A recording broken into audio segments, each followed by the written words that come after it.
умом, у которого есть только одна цель — стать сильнейшим искателем в мире.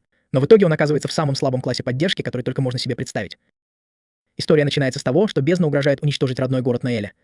Бездна — это необычный лес. Она образуется, когда в воздухе скапливается слишком много маны, создавая связь между миром людей и царством демонов, известным как бездна. По мере того, как бездна углубляется, из нее выползают все более сильные и опасные существа, и сегодня она достигла глубины в 12 метров. Достаточной, чтобы призвать смертоносного монстра по имени Лорд. Дедушка Ноэля Брэндон, когда-то самый сильный искатель и известный как легендарный Авердит, готовится к битве. Когда надвигающаяся угроза становится все ближе, он сжимает свое старое оружие и бормочет себе под нос, удивляясь, что снова сражается после стольких лет. Он приказывает Ноэлю оставаться в укрытии, уверяя, что помощь скоро придет. Но Ноэль знает, что помощь не придет. Брэндон готовится сразиться с Лордом в одиночку, и Ноэль понимает, что его дедушка собирается справиться сам. С присущей ему легендарной уверенностью Брэндон предупреждает Ноэля, чтобы тот не сомневался в нем. Он спрашивает, не забыл ли Ноэль, кто он такой, Авердит, имя которого боятся все. Он клянется защищать Ноэля ценой своей жизни, и когда он уходит, Ноэль кричит ему вслед. Затем, когда Брэндон готовится к битве, его мысли ненадолго возвращаются к Ноэлю. Он хочет сказать ему кое-что напоследок.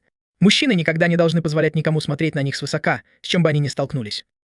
Тем временем Ноэль прячется в укрытии, его сердце сжимается от страха. В конце концов, не в силах больше оставаться на месте, он выходит и видит, что Брэндон тяжело ранен. Брэндон размышляет о своей судьбе, понимая, что даже у Овердита есть свои пределы. Он никому не говорит, что таков путь искателей. Выбирать жизнь, полную сражений, значит постоянно жить со смертью рядом. Несмотря на тяжелые ранения, Брэндон спрашивает Ноэля, хочет ли он по-прежнему стать искателем, зная, какой риск это влечет за собой. Сдерживая эмоции, Ноэль решительно отвечает, что пойдет по тому же пути. Брэндон, хоть и гордится им, настаивает, что быть искателем недостаточно. Ноэль должен стать сильнейшим. Он просит Ноэля пообещать, что тот превзойдет даже его. С тяжелым сердцем Ноэль клянется, что станет величайшим искателем. Брэндон тихо смеется, гордясь своим внуком. Он говорит Ноэлю, что любит его, и в этот последний момент Брэндон умирает, оставляя Ноэля кричать от боли. Прошло 2 года с той роковой ночи, и Ноэль сдержал свое слово и стал искателем.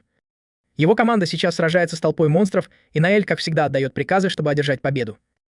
Несмотря на то, что он принадлежит к самому слабому классу поддержки, называемому болтунами, Ноэль носит этот титул с гордостью. Затем, победив монстров, команда приступает к их разделке.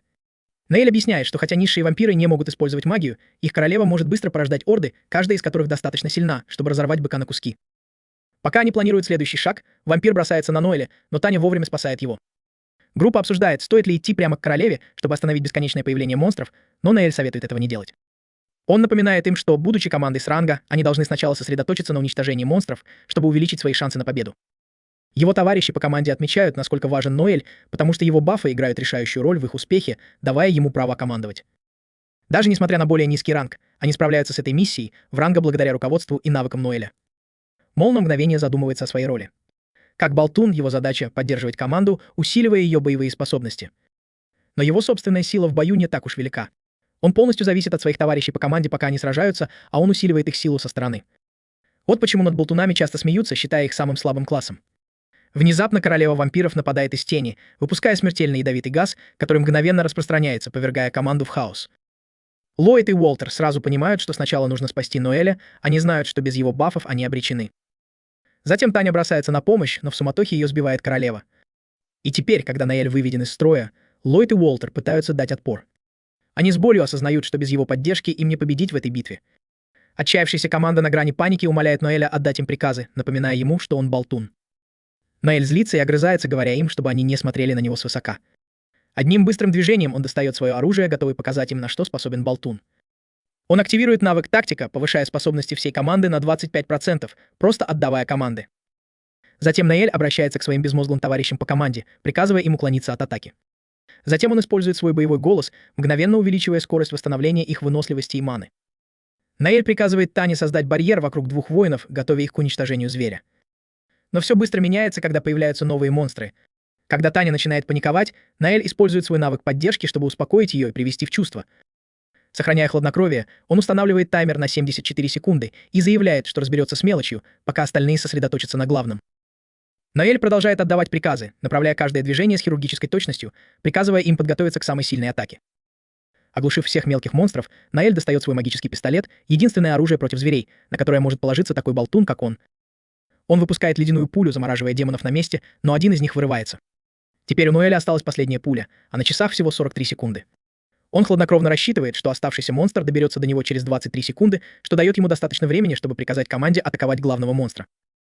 Он отдает команду как раз вовремя, прямо перед тем, как монстр бросается на него, и его товарищи по команде наконец наносят последний удар. Таня в шоке от того, что им удалось это сделать, и приходит в ужас, когда думает, что Ноэля ранили. Но Наэль, как всегда, все спланировал. Его расчет был безупречен. Он увернулся от атаки, учитывая, что монстры потеряют свою силу, как только королева будет повержена. Битва заканчивается именно так, как он и предсказывал. Миссия завершена ровно за 74 секунды.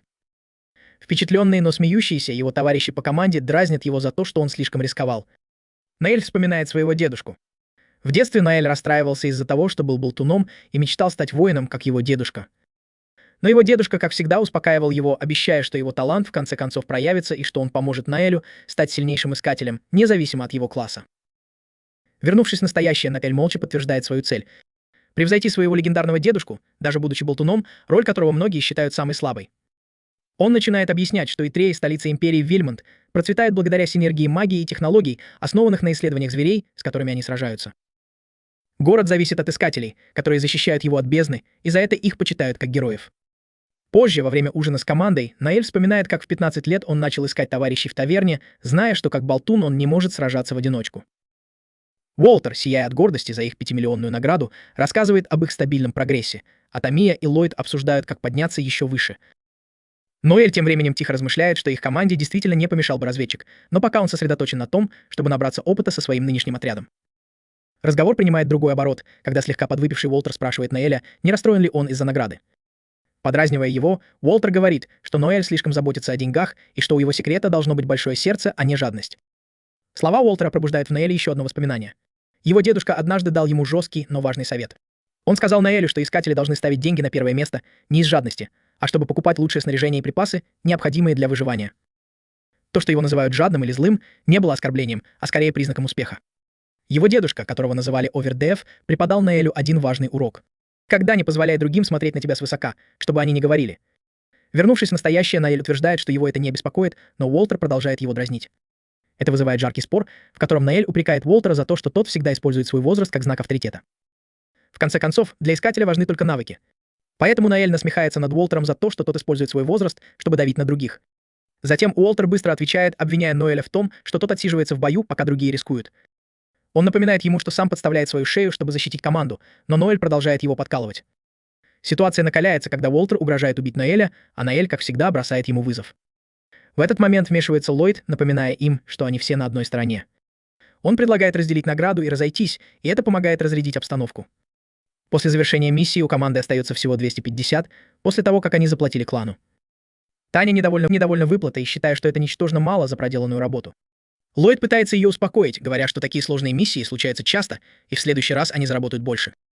Ноэль вмешивается, говоря, что в отличие от официальных кланов, они не получают задания напрямую от страны, что снижает их шансы и доходы. Он напоминает им, что независимые искатели, как они, не часто получают такие возможности, и без поддержки клана это намного сложнее. Затем Ллойд сообщает команде об их общих сбережениях, которые составляют чуть больше 12,8 миллионов. Недолго думая, Ноэль предлагает использовать эти деньги для создания собственного клана, но Ллойд, всегда осторожный, предупреждает Ноэля, что создание клана означает выплату 20 миллионов стране, что намного больше, чем у них есть. Ноэль, полной уверенности, говорит, что готов отдать оставшиеся 7,2 миллиона из своих сбережений. Его решимость почти сводит с ума. Он убежден, что создание клана наконец-то позволит им перестать выполнять низкооплачиваемую работу и по-настоящему развиваться. Даже несмотря на то, что Ллойд твердит о сумасшедших расходах на аренду базы в столице, Ноэль говорит, что уже нашел дешевое место. Но Ллойд еще не закончил. Он сомневается, что они справятся с управлением кланом, указывая на то, что они всего лишь молодая, неопытная команда с рейтингом СЭ. Он уверен, что они не готовы к такой ответственности, но Ноэль не согласен. Он бросает вопрос обратно Ллойду, спрашивая, когда, по его мнению, они будут готовы. Если они не сделают шаг сейчас, то навсегда останутся искателями с рейтингом S. Ноэль утверждает, что единственный способ получить необходимый опыт — это управлять кланом, а не сидеть и ждать подходящего момента. Ллойд все еще беспокоится, говоря, что без доверия страны они никогда не получат высокооплачиваемую работу, которая им нужна. Ноэль отвечает, объясняя, что их молодость, внешность и сила — это именно то, что нужно стране. Правительство жаждет новых искателей, и успешные из них не просто наемники. Они кумиры и герои. Ноэль не останавливается и говорит, что их навыки и имидж могут помочь им заключать спонсорские сделки с компаниями, что принесет им дополнительные деньги и ресурсы.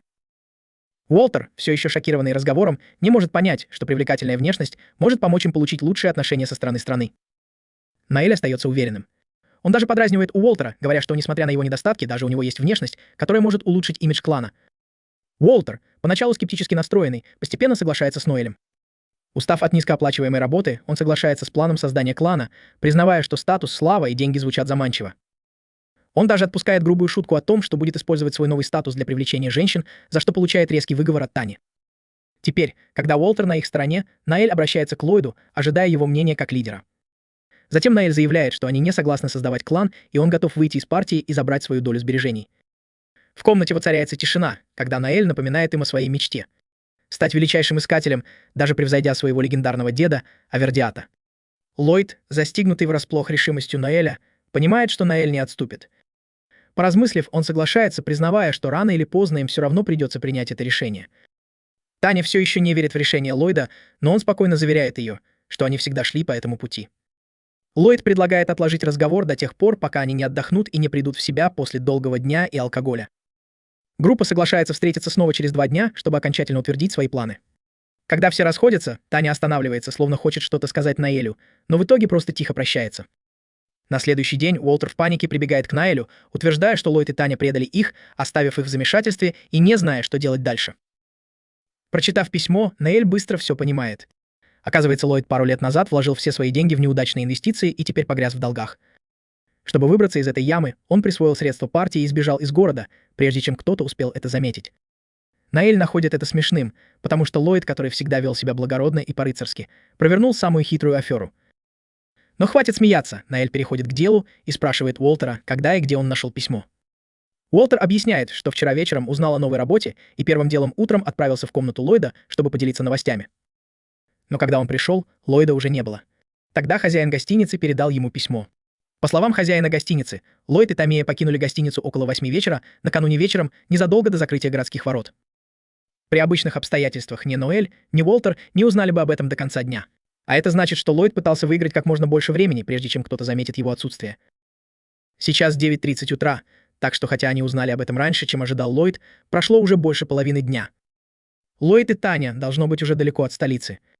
Тем не менее, в городских воротах должны быть записи о том, в какую сторону они ушли, и поскольку они, скорее всего, ушли пешком. Наэль и Уолтер могут догнать их, если возьмут лошадей. Уолтер рвется в бой, но Наэль напоминает ему, что это не просто погоня за деньгами. Эти двое решили бросить партию, и это прямое предательство. Так что в худшем случае, если они догонят их и столкнутся с ними, это может закончиться смертельной схваткой. И даже если им удастся победить Ллойда и Таню, деньги уже пропали. Ноэль не собирается отпускать их без наказания за то, что они сделали, и они поплатятся. Так или иначе.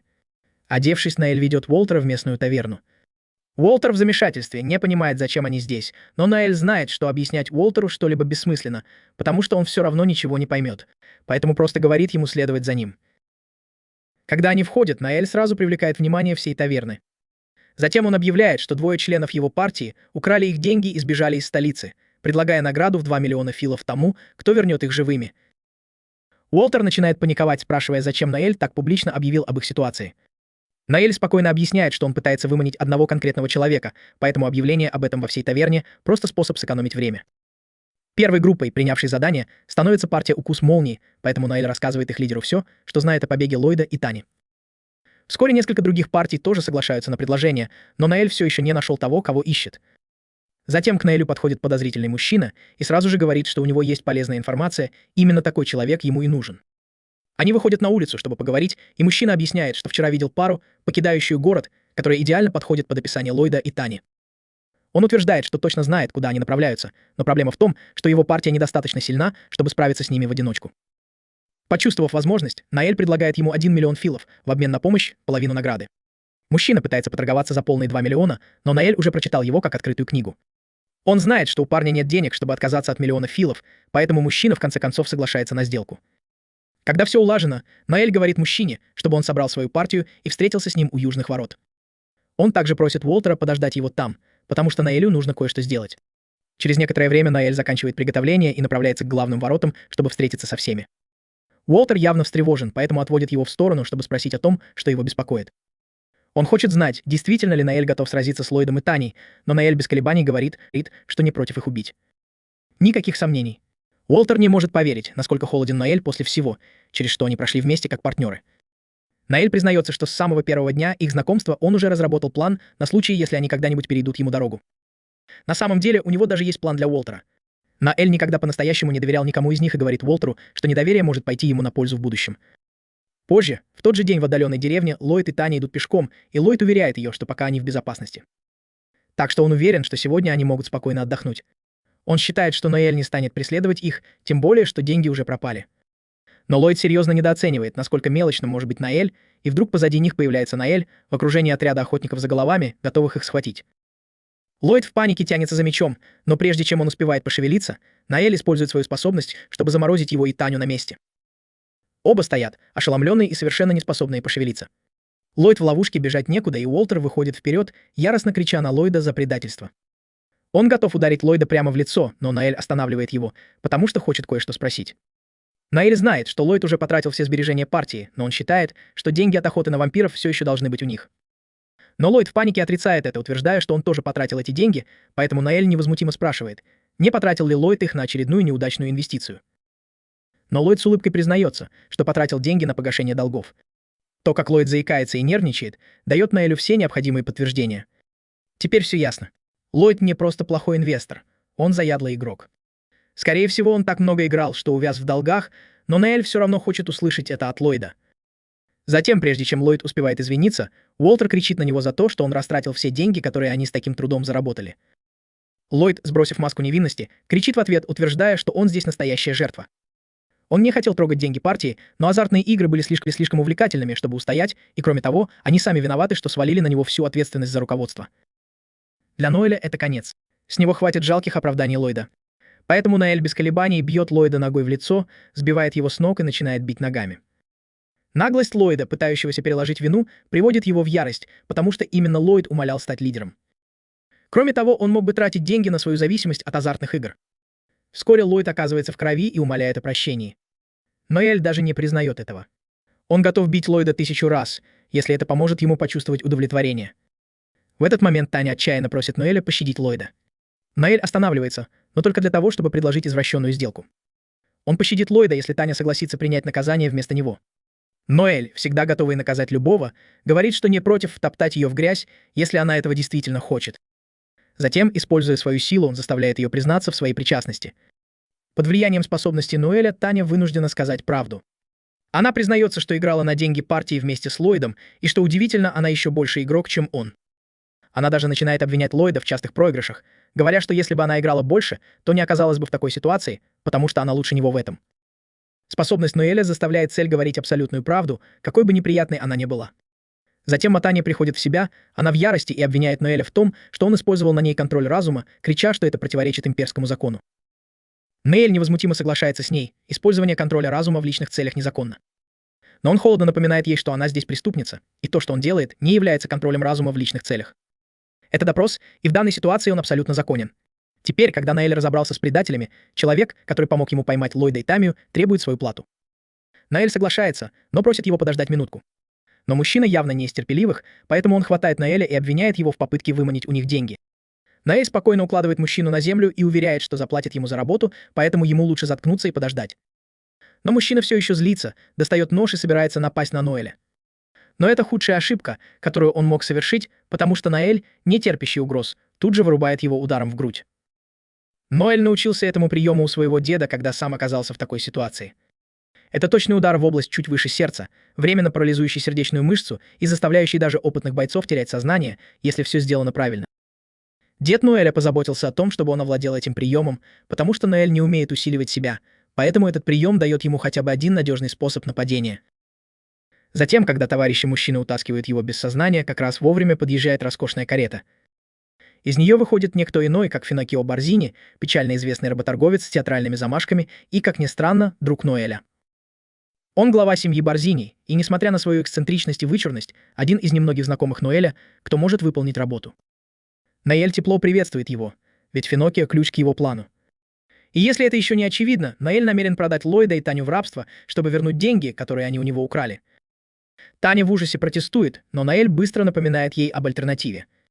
Он может легко сдать ее полиции. А в этом городе тюремное заключение означает отправку на рудники, что гораздо хуже рабства. Рудники жестоки, и после 10 лет каторжных работ выживают всего 2% заключенных, так что шансы Тани выбраться оттуда живой практически равны нулю. С другой стороны, стать рабом — это гораздо больше шансов выжить, и, может быть, им повезет, и они попадут к доброму хозяину. С этим покончено, и Ноэль просит Финоккио оценить Ллойда и Таню для продажи. После быстрой оценки Финоккио предлагает 6 миллионов. Ноэль невозмутимо говорит, что этого недостаточно, но Финоккио извиняется, объясняя, что сейчас неподходящее время, он не может предложить больше. Церковь Святого Креста собирается издать указ, согласно которому все должны дать обет бедности, и если Финоккио предложит за Ллойда и Таню большую сумму. Это привлечет слишком много внимания, а этого он хотел бы избежать. Ноэль, удивленный влиянием церкви на такую могущественную семью, как Борзини, пожимает плечами и говорит, что возьмет 11 миллионов. Финоккио секунду обдумывает встречное предложение, но потом взрывается, обвиняя Ноэля в попытке выманить у него лишние 5 миллионов. Раздраженный постоянными криками, Ноэль небрежно поднимает цену снова и снова, пока в итоге не просит 15 миллионов, что намного больше первоначального предложения Финоккио в 6 миллионов. Финоккио явно расстроен и вот-вот сорвется, но Ноэль предлагает ему выгодную сделку. Если Финоккио купит их за 15 миллионов, Ноэль обещает всем сказать, что Финоккио заплатил 30 миллионов. Указ церкви ограничивает только завышенные цены. Но если Финоккио распространит слух, что Ллойд и Таня стоят каждого пенни, люди будут толпами покупать их просто из-за завышенной цены. Так что если он все сделает правильно, Финоккио сможет легко перепродать их за 90 миллионов.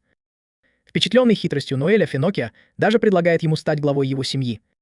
Ноэль, как и следовало ожидать, отказывается, и Финоккио соглашается на сделку. Но прежде чем заключить ее, он подходит к неопрятному парню и его компании и холодно предупреждает их. Если они хоть словом обмолвятся об этом, их ждет мучительная смерть. Сказав это, Финоккио вручает Ноэлю аванс за 2 рабов и уводит Ллойда и Таню. Таня отчаянно умоляет Ноэля не делать этого, но снова сталкивается с суровой реальностью, что прощение не входит в его лексикон. Она в панике поворачивается к Уолтеру, прекрасно зная, что он влюблен в нее, и надеется, что он вмешается и спасет ее, но Уолтер, несмотря на мольбу, отказывается. Тогда Таня яростно обрушивает на него поток оскорблений, бросая в него все самые гадкие слова, которые только может придумать, и поверьте мне, их много, и они очень гадкие. И это выражение лица Уолтера бесценно, потому что он никогда не думал, что девушка, которая ему нравится, может быть такой жестокой. Когда сделка заключена, Ноэль отдает обещанный миллион сомнительному человеку и уходит вместе с Уолтером. Но когда он уходит, мужчина кричит ему вслед, называя Ноэля дьяволом. Ноэль, ничуть не обиженный, с гордостью носит это прозвище. На самом деле, он считает это знаком отличия и клянется использовать его в своих интересах, чтобы стать самым сильным в мире. После всего этого Уолтер остается стоять, сомневаясь в своем жизненном выборе и всерьез подумывая бросить эту секретную работу. Ноэль говорит Уолтеру, что это не его вина. На этой работе ты встретишь много людей, и большинство из них воткнет тебе нож в спину. Уолтер, может и не самый умный, может даже немного глуповат, но Ноэль знает, что у него есть талант к дракам. Он хочет, чтобы Уолтер остался, продолжал сражаться рядом с ним и помог восстановить их команду. Но Уолтер не может, потому что после случившегося он больше не видит себя в этой тайной жизни. Ноэль понимает и уважает его выбор. Когда Уолтер уезжает из города, Ноэль желает ему удачи и прощается. Но что касается Ноэля, он никогда не сдастся. Конечно, его команда распалась, и это больно, но это не помешает ему стать самым сильным. Затем, идя по улице, он замечает змеиную чешую и думает. Змеи сбрасывают старую кожу, чтобы стать сильнее, и он собирается сделать то же самое. Пришло время сбросить прошлое, восстановить Синее Королевство с нуля и сделать его сильнее, чем когда-либо прежде. Затем сцена переходит к девушке, которая замечает объявление о наборе, размещенное Ноэлем, и думает про себя: наконец-то я его нашла. Позже в таверне мы видим, как Волк болтает с Ноэлем, говоря, что он ни за что не наймет никого стоящего с таким унылым объявлением. Ноэль уже сыт по горло и просит его перестать его беспокоить, но Волк не затыкается. Он говорит, что все, кто достаточно хорош, чтобы присоединиться к команде, уже состоят в клане или другой команде. Маликинг снова говорит ему, чтобы он отстал, потому что это не его дело, но Волк, как всегда, назойлив и пытается подружиться, говоря, что Ноэль не может сражаться в одиночку. Поэтому ему лучше присоединиться к его команде. Ноэль, не теряя времени, объясняет, что команда Волка состоит из самого Волка, Большого Мечника, Эльфийки-лучницы Лисии и нескольких других опытных членов. Они считаются восходящими звездами даже среди команд ранга S. Волк продолжает болтать, говоря, что Ноэль заработает больше денег, присоединившись к ним, чем тратя время на создание новой команды, но терпение Ноэля на исходе. Члены команды Волка даже вмешиваются, говоря ему, чтобы он прекратил, потому что он явно докучает Ноэлю. Лисия подшучивает над ним, говоря, что у него нет шансов, и поэтому девушка-продавщица цветов, которую он пригласил на свидание, отказала ему. Лицо Волка краснеет от смущения, потому что его личные подробности стали достоянием общественности. Но прежде чем он успевает отреагировать, Ноэль делает ему предложение. Они присоединятся к команде, но при одном условии. Волк думает, что это не проблема, и Ноэль просто хочет, чтобы он стал лидером. Члены команды Волка поддерживают его, говоря, что Ноэль все равно умнее Волка. Ошарашенный Волк соглашается, но настаивает на том, что как основатель команды он не откажется от должности лидера. В этот момент к ним подкрадывается девушка, заставая всех врасплох. Волк поражен тем, что этой девушке удалось проскользнуть мимо Алисии, их так называемого эксперта по выслеживанию. Девушка представляется как Альма и говорит, что пришла, потому что увидела объявление о наборе Ноэля. Они садятся поговорить, и Ноэль, как всегда прямолинейный, начинает с вопроса, сколько ей лет, объясняя, что дети не могут быть искателями. Альма спокойно отвечает, что ей 21, что, как оказалось, на 5 лет больше, чем Ноэлю. Любопытные члены команды Волка начинают задавать случайные вопросы, и Альма без колебаний отвечает на каждый из них с невозмутимым видом. Затем Ноэль спрашивает Альму о ее классе и ранге, и она небрежно отвечает, что она разведчик и имеет ранг. Ноэль думает про себя, что это совсем неплохо. Разведчики и опытные лучники очень ценны в бездне. Он задает последний вопрос, спрашивая, почему она хочет стать искателем. Альма удивляет его, говоря, что ей не очень интересно быть искателем, она здесь только ради него, внука Авердеда. Ноэль ошеломлен, спрашивая, откуда она знает о его дедушке. Альма рассказывает, что ее дедушка когда-то сражался с его дедушкой, и в той битве ее дедушка потерял правую руку. Ноэль сразу же думает, что она здесь, чтобы отомстить, но Альма отмахивается, говоря, что месть — это бессмысленная трата времени. Ей просто интересно посмотреть, каким искателем стал внук Авердеда. Ноэль, все еще переваривая услышанное, говорит ей, что его дедушка уже мертв и неохотно извиняется за него. Альма рассказывает, что ее дедушка тоже умер в прошлом месяце, поэтому она говорит, что извиняться не нужно. Ноэль, которому теперь любопытно, спрашивает имя ее дедушки, и Альма выдает сенсацию. Это Алькор Джудакали. Вся таверна замирает. Одно только это имя вызывает шок, потому что Алькор Джудакали — никто иной, как основатель печально известного общества убийц, тайной организации, готовый убить любого за хорошую цену. Один из искателей в таверне, парень по имени Логан, злится, думая, что Альма просто выдумывает. Волк пытается успокоить его, говоря, что это не его дело, но Логан отказывается отступать. Он объясняет, что в тавернах есть негласное правило. Внутрь пускают только искателей определенного уровня. Альма, сохраняя спокойствие, признается, что не знала об этом, и Логан, чувствуя ее неопытность, насмехается над ней и называет ее полным нубом. Затем он сообщает ей, что за нарушение этого неписаного правила завсегдатаи обычно наказывают. Прежде чем Логан успевает закончить, Альма перебивает его, поворачиваясь к Ноэлю и спрашивая, что определяет престиж искателя. И Ноэль объясняет, что хотя класс и ранг — это отправная точка, в конечном итоге все сводится к силе. Альма, не теряя времени, понимает, что ей просто нужно победить этого громилу, что только еще больше злит Логана. Но это бесполезно. Альма быстро побеждает его ударом и пинком, повергая всю таверну в шок. Ноэль, впечатленный ее навыками, тут же нанимает ее. Напряжение спадает, и у Альмы громко урчит в животе, и она просто говорит, что голодна. Затем сцена переходит к тому, как Альма ест жареную булочку с Ноэлем, думая про себя, что это чертовски вкусно. Ноэль говорит ей, что в этом нет ничего особенного, но потом понимает, что она выросла в горах, так что для нее это большое событие. Вот тогда Ноэль все понимает. Она действительно внучка Алькора. Альма, заметив его реакцию, спрашивает, не верил ли он ей до сих пор. Ноэль признает, что было естественно сомневаться, ведь она сделала такое смелое заявление, появившись из ниоткуда. Но Альма сказала, что поверила, что он внук Авердеда, как только увидела его. Она объясняет, что это его глаза, они говорят ей, что он из тех людей, которые готовы на все ради победы. Затем она вспоминает, как ее дедушка предупреждал ее никогда, ни при каких обстоятельствах, не сражаться с Авердедом. Он сказал ей, что Авердед непредсказуем, и ни у кого нет шансов в прямом столкновении, и глаза Ноэля напомнили ей об этом предупреждении. Затем Ноэль с любопытством спрашивает, тренировалась ли она в горах, чтобы стать убийцей, и Альма подтверждает и говорит, что она уже соответствует требованиям, чтобы стать убийцей, хотя официально еще не получила звания. Поэтому Ноэль озадаченно спрашивает, почему она не вступила в общество убийц. Альма объясняет, что она пыталась, и они проверили ее, заставив сразиться со слабым убийцей, которого она легко победила. Она собиралась убить его, следуя старому правилу убийц, что сильные выживают, а слабые должны умереть, но судья остановил ее. Затем, когда она спросила, кто он на самом деле, он представился Саймоном Грегори, нынешним лидером общества. Тогда Альма узнала, что общество изменило свои правила. Они больше не убивают людей по своей прихоти. Поэтому Саймон прямо сказал ей, что она не вписывается в новое общество, и выгнал ее. Затем Альма говорит, что им больше не нужны убийцы, обученные старым методом, и сообщает Ноэлю, что скоро общество возьмет под свое крыло преступления. Ноэль, сложив все воедино, понимает, что общество собирается сотрудничать с правительством. Альма добавляет, что они переключают ее внимание с заказных убийств на шпионаж, потому что новый лидер считает, что это единственный способ выжить. Ноэль, понимая, насколько ценна эта информация, нервно надеется, что его не убьют только за то, что он ее знает.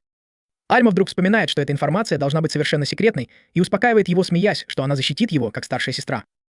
Ноэль, все еще раздраженный, говорит ей, что ему не нравится, когда она играет роль старшей сестры. Затем сцена переходит к следующему дню, когда Ноэль и Альма идут по лесу. Ноэль спрашивает Альму, что она знает о болтунах, и Альма отвечает, что они слабы сами по себе, но обладают мощными навыками поддержки.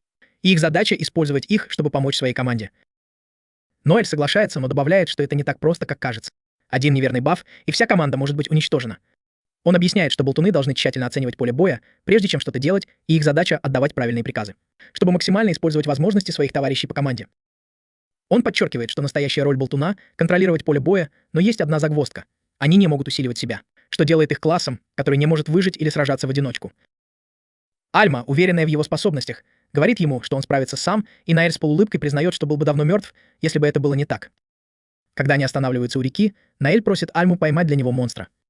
Он объясняет, что монстры — это просто флора и фауна, которые мутировали из-за бездны, и охота на них — часть работы каждого искателя. Сегодня он хочет, чтобы она поймала кролика. Он показывает ей фотографию существа, и Альма с улыбкой думает, что оно выглядит очаровательно. Наэль быстро предупреждает ее, чтобы она не обманывалась. Эти существа такие же злобные, как и милые. Затем он говорит ей, что эта охота будет экспериментом, и он планирует усилить ее, пока она будет ловить монстра. Альма, всегда уверенная в себе, говорит, что ей не нужны усиления, потому что она сама справится с кроликом, но Наэль говорит ей, что это не сработает. Он объясняет, что организму человека нужно время, чтобы привыкнуть к усилениям, которые дает болтун. Чтобы доказать свою точку зрения, он спрашивает, есть ли у нее шкала Excel. Альма подтверждает, что есть, и говорит, что она удваивает ее скорость, и она может даже увеличить ее в 4 раза. Ноэль продолжает расспрашивать, может ли она с самого начала идеально использовать Excel. Альма признает, что ее организму потребовалось время и тренировки, чтобы освоить этот навык, поэтому Наэль говорит ей, что с усилениями все точно так же. Ей нужно время, чтобы привыкнуть к новым способностям, которые дает усиление, и ее совместимость с его усилениями определит, насколько эффективными будут их будущие стратегии.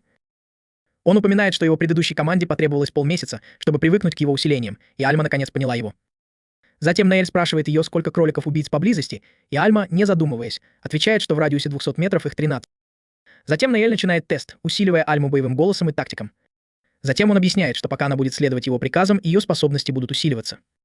Альма сразу же чувствует, как внутри нее нарастает странная энергия, поэтому Наэль приказывает ей максимально использовать навык Excel, говоря, что теперь она может увеличить свою скорость в 6 раз. Затем он говорит ей, что задача поймать одного кролика-убийцу менее чем за 10 секунд. Так что, не теряя времени, они начинают тест и почти бегом бегут по лесу, не только поймав одного кролика, но и собрав несколько. Когда она отдает их, Наэль с удивлением обнаруживает, что она поймала всех 13 кроликов в этом районе всего за 8,6 секунды. Он впечатлен тем, как быстро она адаптировалась к его усилениям и навыкам. Дальнейшее обучение не требуется. С улыбкой он говорит ей, что они готовы к своему первому заданию в команде. Затем Наэль сообщает, что небольшой городок под названием Минц, который они недавно очистили от монстров, прислал ему запрос разобраться с группой воров, терроризирующих жителей. Затем сцена переходит к тому, как они вдвоем едут в карете, и все мужчины, впервые едущие в карете, наслаждаются моментом. Но Ноэль предупреждает ее, что ее восторг продлится недолго, потому что к концу поездки ее задница будет как камень. Пока они едут, Ноэль рассказывает о типах заданий, которые обычно выполняют искатели. Помимо борьбы с чудовищами, рожденными в бездне, искатели также выслеживают преступников, монстров и сокровища. Есть также мифические охоты, когда искатели исследуют неизведанные территории. Проблема с бандитами, с которой они собираются разобраться, обычно находится в ведении лорда, но иногда лорды не спешат действовать, поэтому люди обращаются за помощью к искателям. Альме это не нравится, и Наэль признает, что им не заплатят много, потому что их клиент всего лишь фермерская деревня. Но все же он думает, что это будет хороший пробный запуск для их команды, поэтому Альма с нетерпением ждет их первого задания. И это напоминает Наэлю о его старой команде, пробуждая воспоминания о прошлом. Затем сцена переходит к тому, как Наэль и Альма останавливаются на ночь в городе под названием Эудора. Как и ожидалось, Альма жалуется, что ее задница стала твердой, как камень, после долгой поездки в карете. И Наэль, не проявляя сочувствия, говорит ей, что завтра они сядут в другую карету до Минца. Они начинают искать гостиницу, но везде, где они останавливаются, все занято. После безуспешных поисков им наконец удается найти одноместный номер. Наэль с облегчением говорит Ольме, чтобы она ложилась на кровать, а он устроится на полу. Альма, как всегда непринужденно, говорит ему, что не против, если он будет спать с ней, потому что она считает его младшим братом. Наэль краснее отказывается, и, видя его реакцию, Альма дразнит его, думая, что это мило. Это только еще больше его раздражает, и он уходит принимать ванну. Позже, когда Альма подтягивается, Наэль выходит из ванной полуголой. Альма удивляется его накачанным мышцам и думает, что у него отличное тело. Но, как всегда прямолинейная, она считает, что это позор. Сколько бы он ни тренировался, он никогда не будет на одном уровне с бойцами на передовой. Она говорит ему, что упорный труд не может затмить природный талант, и упоминает, что если бы он был таким же воином, как Авердит, он мог бы стать лучшим искателем. Это действительно задевает Ноэля, но он делает глубокий вдох и просит ее закрыть глаза. Когда она это делает, он щелкает ее по лбу, говоря, чтобы она не лезла не в свое дело. Затем он спокойно говорит ей, чтобы она принимала ванну, пока он немного поспит. Когда Альма уходит мыться, Наэль ложится на кровать, думая, что он слишком хорошо понимает, что у него нет природного таланта. Затем он вспоминает обещание своего деда, что он сделает Ноэля сильнейшим искателем, несмотря на его класс, и, засыпая, все еще слышит в голове слова деда. На следующий день мы видим, как они въезжают в деревню, куда направлялись, и их встречает глава, который чертовски удивлен, что их всего двое. Ноэль небрежно сообщает ему, что остальные ушли из команды, и теперь их только двое. Но, конечно, он с самоуверенной ухмылкой заверяет главу, что ему не стоит волноваться, потому что они справятся с заданием. И глава неуверенно улыбается ему, как будто не совсем в этом уверен. Затем они садятся в доме, и жена главы подает им чай. Попивая чай, Ноэль замечает, что дочь главы украдкой поглядывает на него с другого конца комнаты, и когда он это замечает, она смущенно прячется. Затем глава объясняет, что она в том сложном возрасте, и добавляет, что она была рада их визиту. Ноэль думает, что она должна быть разочарована тем, что их лидера здесь нет, но он не знает, что она на самом деле положила глаз на Ноэля. Затем Ноэль меняет тему и спрашивает главу, сколько в банде воров. Глава кивает и добавляет, что недавно воры ограбили соседний город, оставив после себя не только украденные вещи, но и 2 трупа, и, что еще хуже, они похитили нескольких женщин. Затем Ноэль спрашивает, где находится их убежище, и глава говорит, что это каменистая поляна в восточном лесу. Ноэль считает, что этого достаточно, и переходит к вопросу оплаты. С серьезным видом он говорит, что им нужно 200 авансом и еще 300, когда работа будет сделана. Глава сразу соглашается и без раздумий отдает аванс. Ноэль подтверждает оплату и удивляется, что глава не стал торговаться. Он замечает, что собрать такую сумму должно быть было непросто. И уходя, он успокаивает главу, обещая вернуться, когда работа будет сделана. Затем сцена переходит к Ноэлю и Альме, которые идут по лесу, и Альма вдруг фыркает, говоря Ноэлю, что глава все время пялился на ее грудь. Она называет его отвратительным извращенцем и возмущается, что это было так стыдно, особенно перед его собственной дочерью и женой. Прежде чем Ноэль успевает ответить, за ними прибегает дочь главы и спрашивает, действительно ли они собираются уничтожить воров. Ноэль уверенно улыбается ей и заверяет, что они быстро с этим справятся. Она желает ему удачи, говорит, что будет болеть за него, и застенчиво спрашивает, помнит ли он бамбуковых стрекоз, которых она держит. Ноэль кивает, вспоминая, что это он научил ее их делать. Она сияет и говорит ему, что ее стрекозы летают выше, чем у других детей. Но это та самая, которую он ей подарил, и с тех пор она хранит ее как самое ценное сокровище. Ноэль находит это милым, и она краснеет, говоря ему, чтобы он поскорее возвращался, потому что они с мамой приготовят что-нибудь особенное для него и Альмы. Когда она уходит, Альма поднимает бровь и ухмыляется, дразня Ноэля тем, что девочка от него без ума. Ноэль раздражается и говорит ей заткнуться, называя ее грудастой дурочкой, что ей явно не нравится. Затем сцена переходит к тому, как они под покровом ночи осматривают убежище воров и быстро понимают, что здесь гораздо больше 20 воров. Ноэль хмурится, думая, что обычная банда подонков не собрала бы столько людей. Затем он замечает главаря, в котором сразу узнает Горда Бритова. Альма его не знает, и Ноэль объясняет, что за голову Горда назначена награда в 2 миллиона, и он не может поверить, что этот парень еще жив. Затем Ноэль поворачивается к Альме и говорит ей, что Горда бандит класса B, и с тревогой спрашивает, сможет ли она с ним справиться. Альма уверенно отвечает, что да, но только 1 на 1. Ноэль понимает и говорит ей, чтобы она оставила остальное ему, а она удивляется и напоминает ему, что враг заметит его, если он подойдет ближе, потому что она может спрятаться благодаря своему навыку, а он нет. Ноэль с ухмылкой говорит ей, что у него уже есть план, и быстро объясняет его. Затем Альма пробирается во вражеский лагерь, используя свой навык скрытности. Затем Ноэль использует свой навык связи, чтобы общаться с Альмой, и она сообщает ему, что заняла позицию. Затем, не теряя ни секунды, Ноэль использует навык воя, оглушая всех бандитов, кроме их главаря. Затем он быстро приказывает Альме убить Горда, и Альма с 5-кратной скоростью наносит Горда смертельный удар в спину.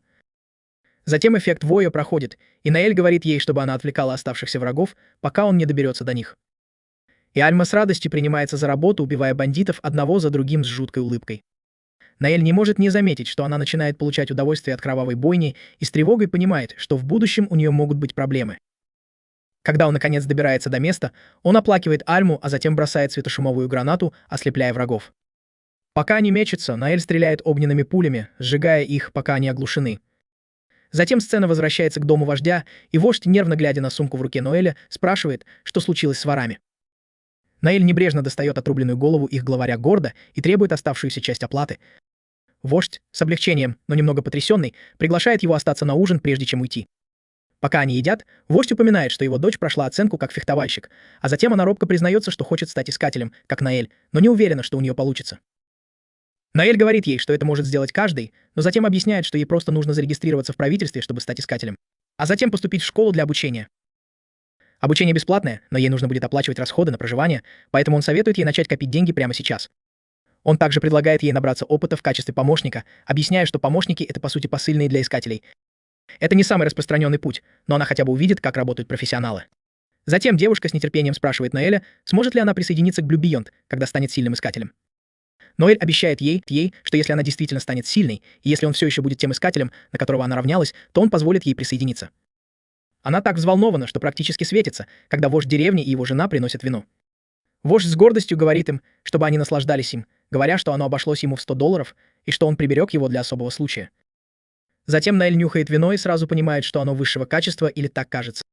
Но он скромно настаивает, что он всего лишь гость и не может сделать первый глоток, поэтому предлагает вождю попробовать его первым. Вождь заикается, пытаясь отказаться, утверждая, что он не пьет. Ноэль поднимает бровь, удивляясь, что этот парень потратил $100 на вино, хотя даже не пьет. Затем Ноэль говорит вождю, чтобы тот сделал глоток отравленного вина. Вождь замирает и быстро настаивает, что ничего не отравлял, клянясь, что у него нет причин. Но Ноэль ухмыляется и говорит ему, что он мог бы просто забрать их деньги, когда они умрут, и ему даже не пришлось бы им платить. Затем вождь нервно спрашивает, есть ли у Ноэля реальная причина для такого дикого обвинения, но Ноэль, как всегда невозмутимый, называет 3 причины. Во-первых, он указывает, что человек, который лжет о количестве воров, чтобы сэкономить на награде, не станет открывать бутылку вина за $100. Во-вторых, по одному только запаху Ноэль может сказать, что это не что иное, как дешевый ликер, который уже начал портиться, значит, его открыли довольно давно. И в-третьих, жажда крови вождя была очевидна с тех пор, как он достал бутылку. Затем Альма вмешивается, говоря, что они не повелись на его паршивую игру, и напоминает вождю, что у таких разведчиков, как она, есть иммунитет к яду, так что на нее это все равно бы не подействовало. Но вождь отчаянно настаивает, что у них нет доказательств, поэтому Ноэль наклоняется к нему со страшным видом и говорит, чтобы он просто выпил вино. Вождь паникует, отбрасывает вино в сторону и резко говорит Ноэлю заткнуться, говоря, что он не обязан его слушать.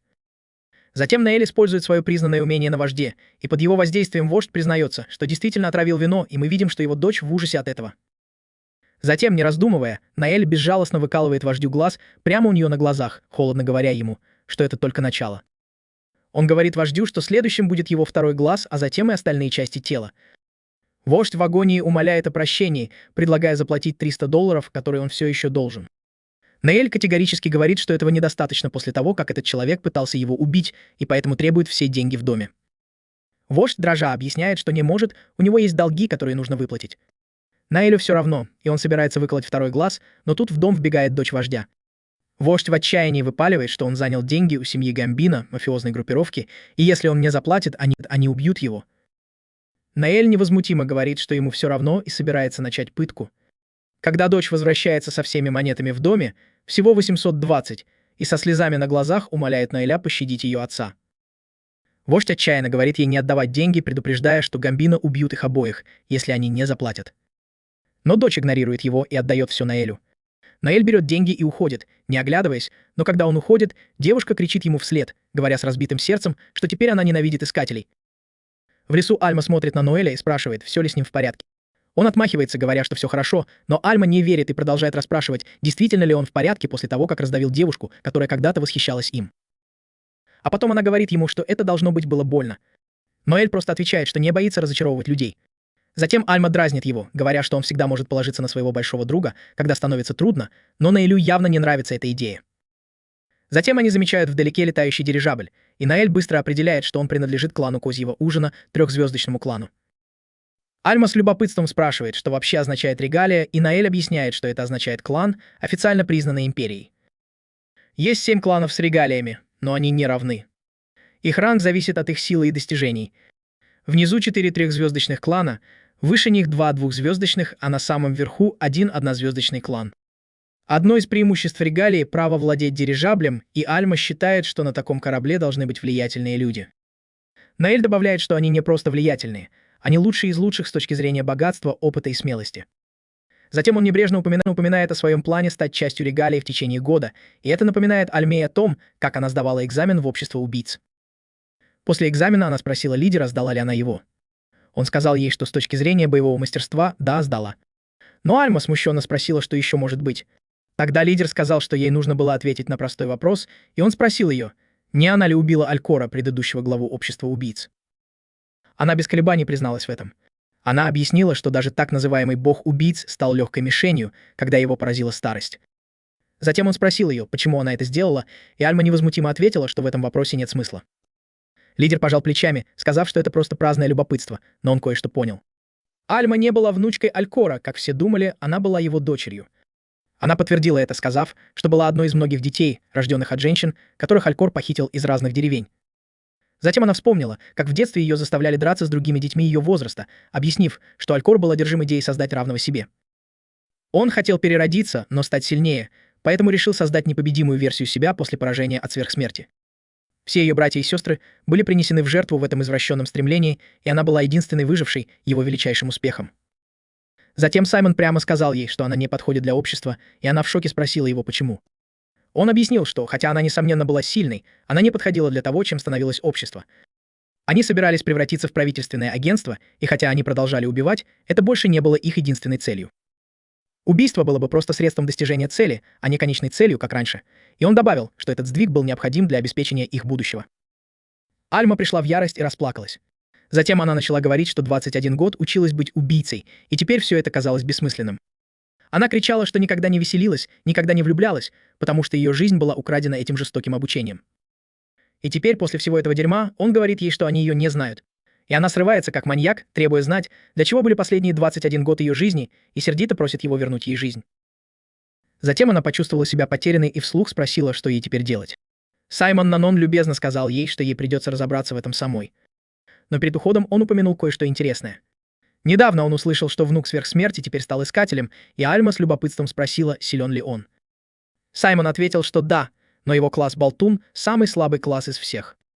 Тем не менее, он предложил ей сходить к нему, если ей интересно. Затем история возвращается в настоящее.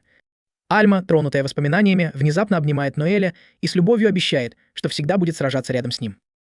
Затем сцена переходит к парню, который вырубает охранника и использует свои способности, чтобы замаскироваться под охранника.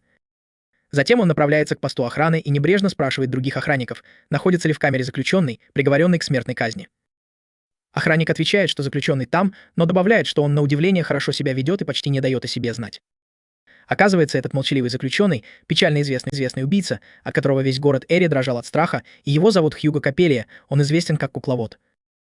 Тем временем мы видим, как Ноэль бежит с тяжелым грузом ранним утром. Он объясняет, что это его ежедневная тренировка, 2 круга вокруг стен замка, как по часам.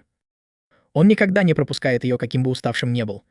Затем он вспоминает адские тренировки, которые устроил ему дед, начиная с того дня, когда Ноэль объявил, что станет искателем.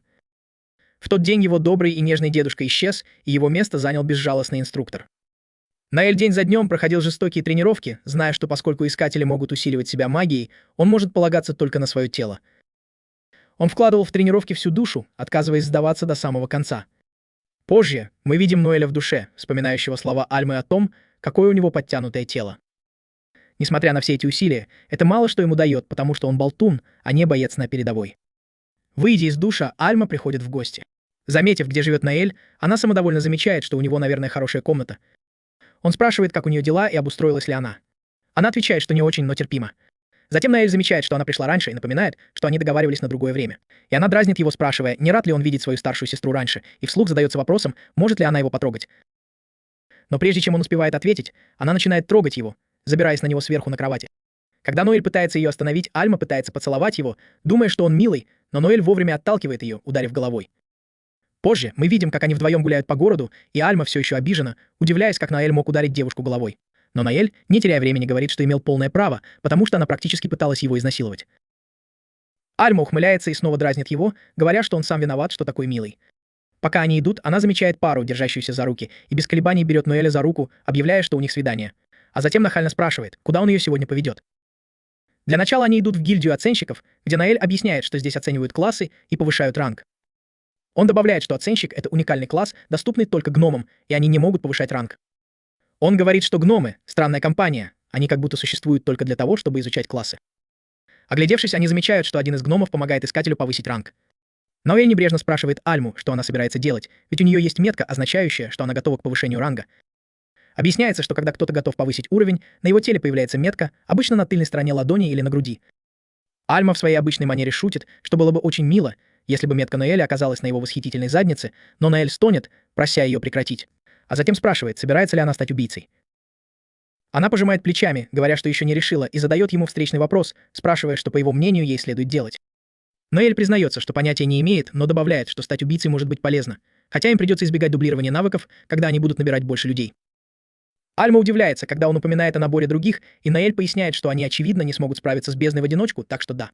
он планирует взять с собой еще как минимум одного человека. Поэтому он просит ее пока не повышать ранг и говорит, что сегодня они просто рассмотрят ее варианты. Закончив с гильдией, Альма, жуя булочки, спрашивает, куда они пойдут дальше. Наэль отвечает, что им нужно зайти в кузницу, которую он часто посещает, напоминая ей, что искателям нужно поддерживать свое оружие в идеальном состоянии. Они приходят в кузницу, и как только они входят, работающий там гном практически сходит с ума, разглядывая огромные черные груди Альмы, не стесняясь. И этого было достаточно, чтобы испортить визит. Их следующая остановка — магазин книг по навыкам, где Наэль объясняет, что это место специализируется на руководствах по навыкам. Он просит владелицу магазина порекомендовать несколько хороших навыков для разведчика с ранга, и она сразу же приступает к делу. Собираясь уходить, Наэль оборачивается, но Альма останавливает его, спрашивая, не хочет ли он немного осмотреться. Он напоминает ей, что руководство по навыкам отсортированы по классам, поэтому ему нужно зайти в другой магазин за своими навыками. Они договариваются встретиться позже, и уходя, он предупреждает, что ее бюджет составляет 1 миллион, поэтому он просит ее не тратить деньги впустую, и она соглашается. Но позже, когда они снова встречаются, Альма тащит за собой огромного плюшевого мишку. Наэль не может поверить, что она потратила деньги, хотя он предупреждал ее не делать этого. Но она быстро оправдывается, показывая купленный ею навык пробивания брони. Объясняя, что это навык, который вдвое снижает защиту цели, и он стоил ей $800. Так что она потратила оставшиеся $200 на этого плюшевого мишку, похожего на Теда, который будет служить ей подушкой для тела, и это делает Теда таким счастливым. Затем она спрашивает его, не купил ли он что-нибудь для себя, и он отвечает, что книга, которую он хотел купить, была ему не по карману. Затем он объясняет, что хотел купить навык экзорцизма, который может мгновенно уничтожать нежить, но он стоил 30 миллионов. Внезапно Наэль замечает кого-то, проходящего мимо, и без особых объяснений говорит Альме, что скоро вернется, потому что у него есть дела. Альма не в восторге, но отпускает его. Затем мы видим Ноэля в сомнительном районе города, где он встречается с парнем по имени Локи. Наэль спрашивает, почему они встретились в таком месте, указывая на то, что они могли бы поговорить где угодно. И Локи отвечает, что он ходит по тонкому льду и не хочет, чтобы его заметили. Затем он передает Наэлю письмо с информацией о конкретном заключенном, которую просил Наэль.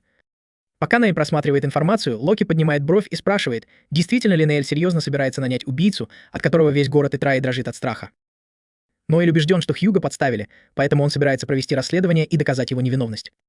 Локи качает головой, называя Ноэля странным.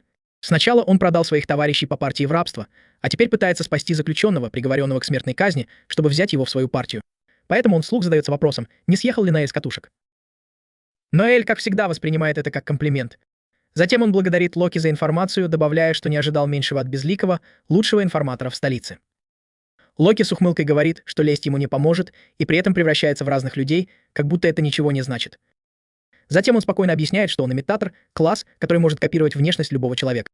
Он также хвастается, что может без проблем проникнуть в любое учреждение, и Наэль добавляет, что даже оценщики не могут до конца понять, на что способны имитаторы. Наэль даже не уверен, что лицо, на которое он сейчас смотрит, действительно принадлежит Локи, и затем он передает плату за расследование. Но прежде чем Локи уходит, он сообщает Наэлю дополнительную информацию, потому что Наэль — обычный человек. Он сообщает ему, что в этом районе распространяется новый опасный наркотик. Эффект от него потрясающий, но побочный эффект делает людей такими злыми, что они режут друг друга направо и налево. Наэль не может не думать, что только полный идиот будет распространять такой наркотик, особенно учитывая, что люционосы обязательно обрушатся на них. Но затем Локи говорит, что те, кто распространяет наркотик, на самом деле являются подсемейством люционосов. Наэль вспоминает, что эта территория принадлежит семье Гамбино, которой сейчас управляет Альберт Гамбино, и Локи не стесняется в выражениях, называя Альберта полным психом. Тем временем мы переключаемся на Альму, которая в ярости из-за того, что Наэль до сих пор не появился. Она сердито ест, думая про себя, что Ноэль совсем не понимает женщин. Леша замечает недовольство Альмы, и сцена переключается на Ноэля, прогуливающегося по трущобам. Он думает о том, что старый босс семьи Гамбино мертв, и теперь всем заправляет его сын. Оглядываясь на беспорядок, который устроили Гамбино, Ноэль чувствует отвращение. Старый босс был хорошим человеком, даже Финоккио уважал его, и он ни за что не позволил бы этому опасному пьянице наводнить улицы. Прогуливаясь, Ноэль замечает нищего с необычными чертами лица. Подумав, что это иммигрант, Ноэль жалеет его. Думая, что этот бедняга умрет вдали от дома, он из жалости бросает ему монету, проходя мимо. Но нищий, явно не желая принимать подаяние, пытается вернуть монету, думая, что Ноэль уронил ее по ошибке. Затем, в момент неловкости, нищий предупреждает Ноэля, что это небезопасное место для такой девушки, как он. Ноэль, уже раздраженный, огрызается, что он мужчина, а не девушка, и нищий бормочет извинения. Затем Ноэль резко говорит ему, что ему больше не нужны эти грязные деньги, потому что они испачканы его грязными руками. Он поворачивается, чтобы уйти, но идиот бежит за ним, и Ноэль раздражается, пинает его и с усмешкой говорит, чтобы он не трогал его в доме Ноя. Парень, лежащий на земле и смотрящий на ухмылку Ноэля, вспоминает, как кто-то другой обращался с ним так же, и в нем вспыхивает гнев. Затем он говорит, что не любит драться, но должен постоять за себя и принимает боевую стойку.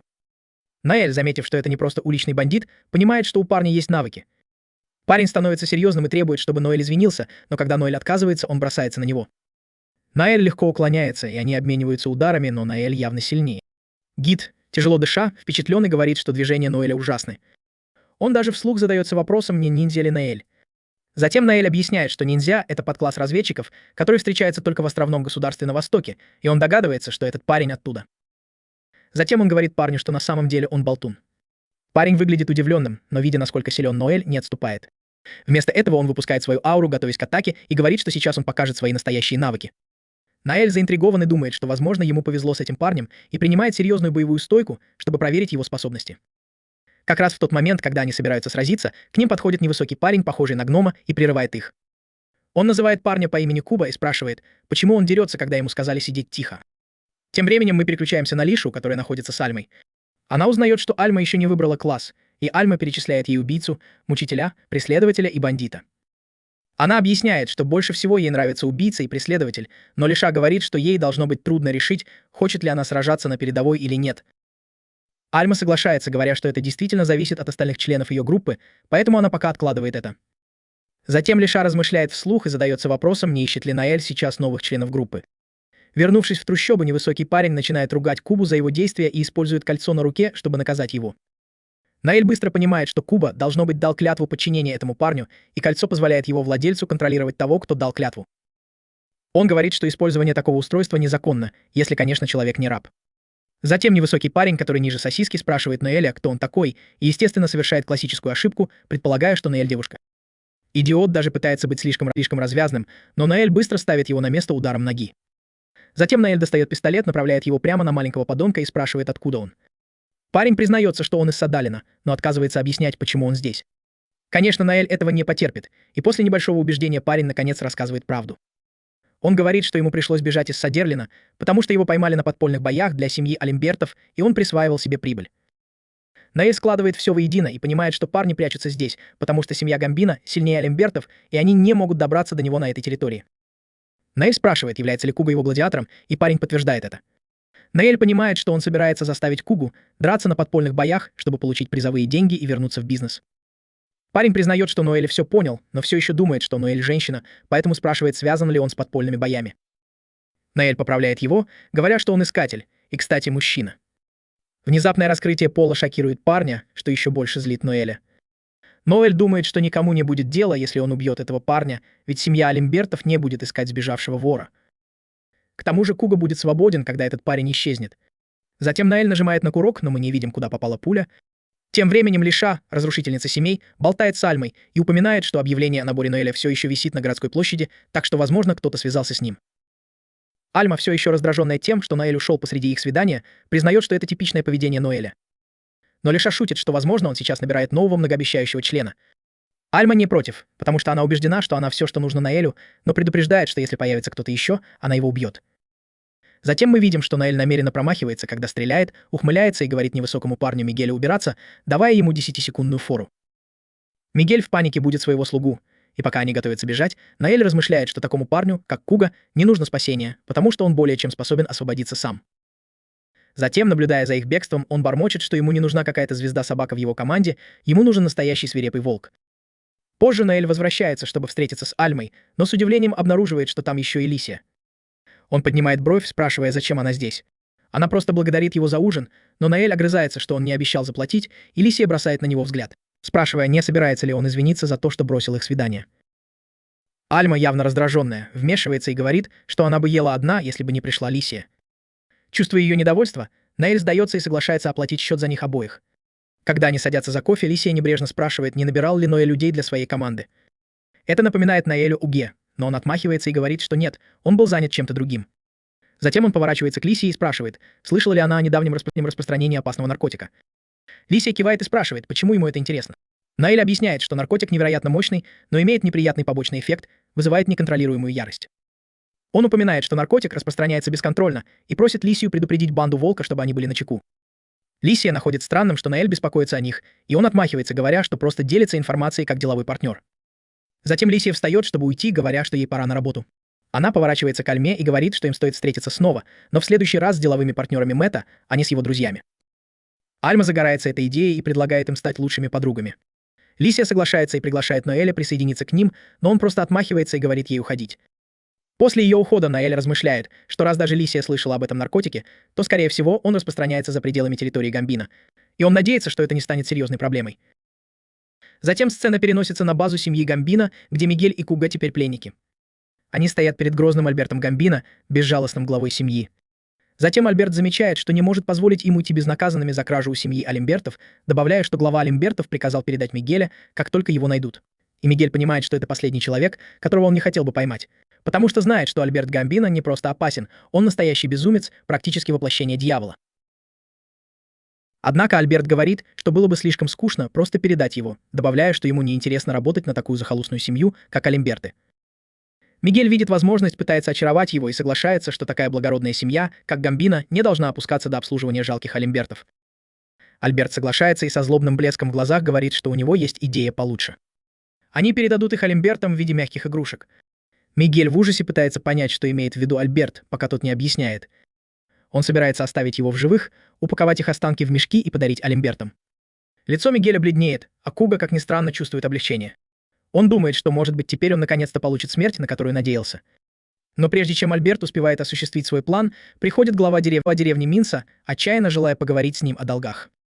Глава объясняет свою ситуацию, и Альберт быстро узнает, что глава собирался расплатиться, но мошенник по имени Ноэль украл у него все, что у него было. По словам главы, он пытался сопротивляться, но Ноэль взял в заложники его жену и дочь и выколол ему глаз, не оставив выбора. Он добавляет, что Ноэль сказал ему, что если он хочет расплатиться с Гамбино, то может отдать деньги ему.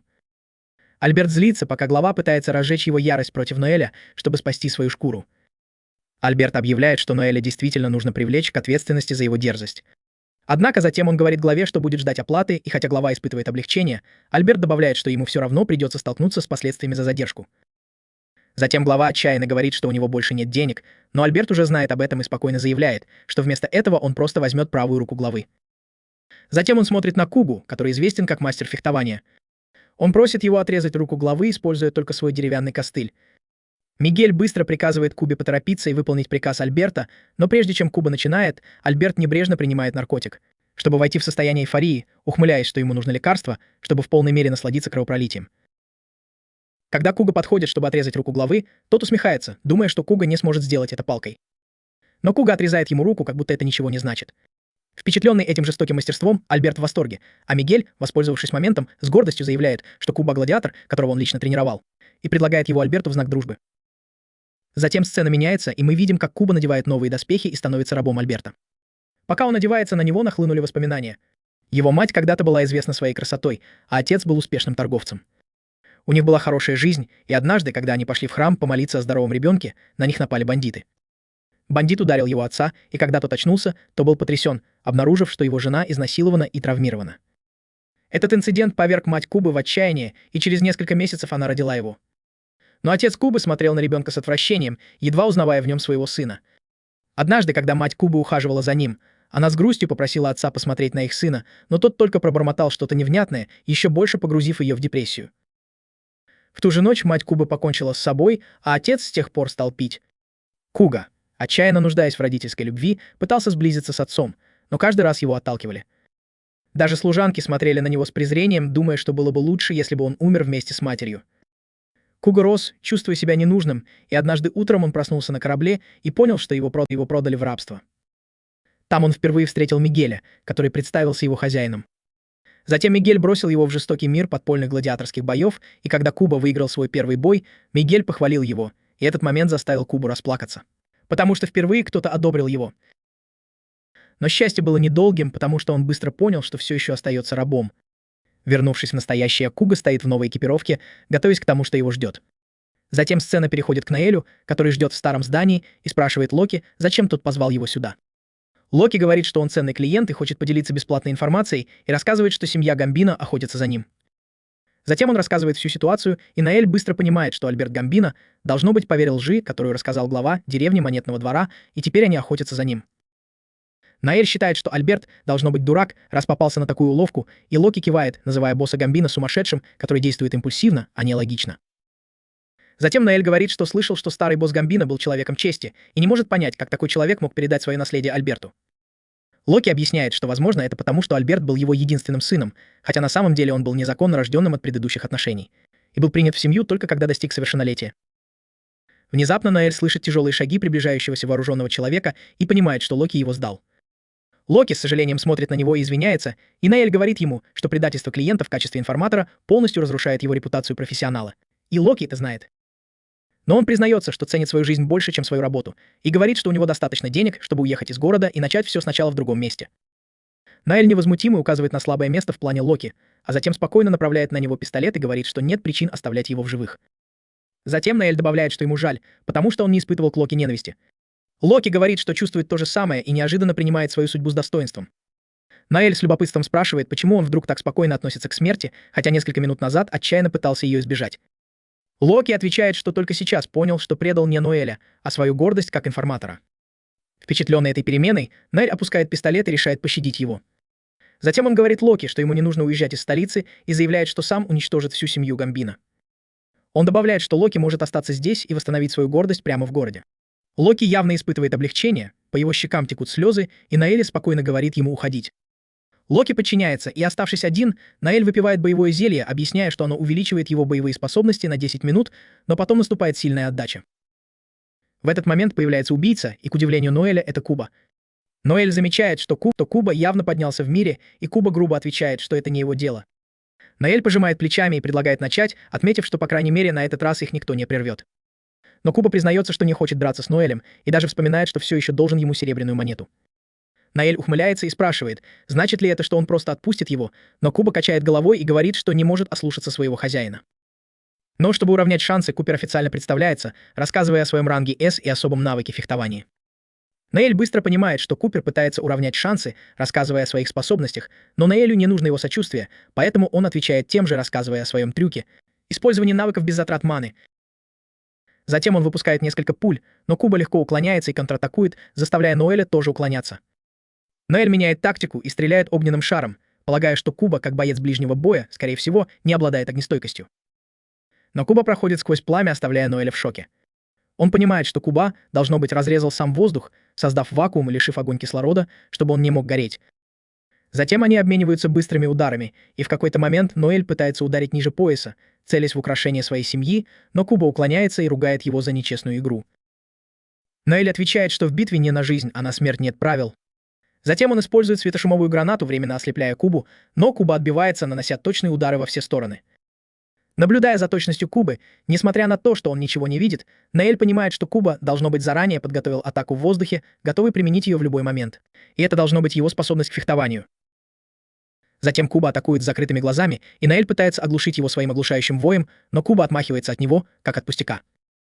Неудачная попытка заставляет Ноэля пошатнуться, и он теряет равновесие, падая с края здания в шоке от того, что его навык воя не подействовал. Когда Ноэль приходит в себя у подножия здания, Куба стоит над ним с обнаженным мечом, объявляя о своей победе. Он признает, что Ноэль был его лучшим противником, но Ноэль требует знать, почему Куба не заканчивает дело, и напоминает ему о приказе Гамбино убить его.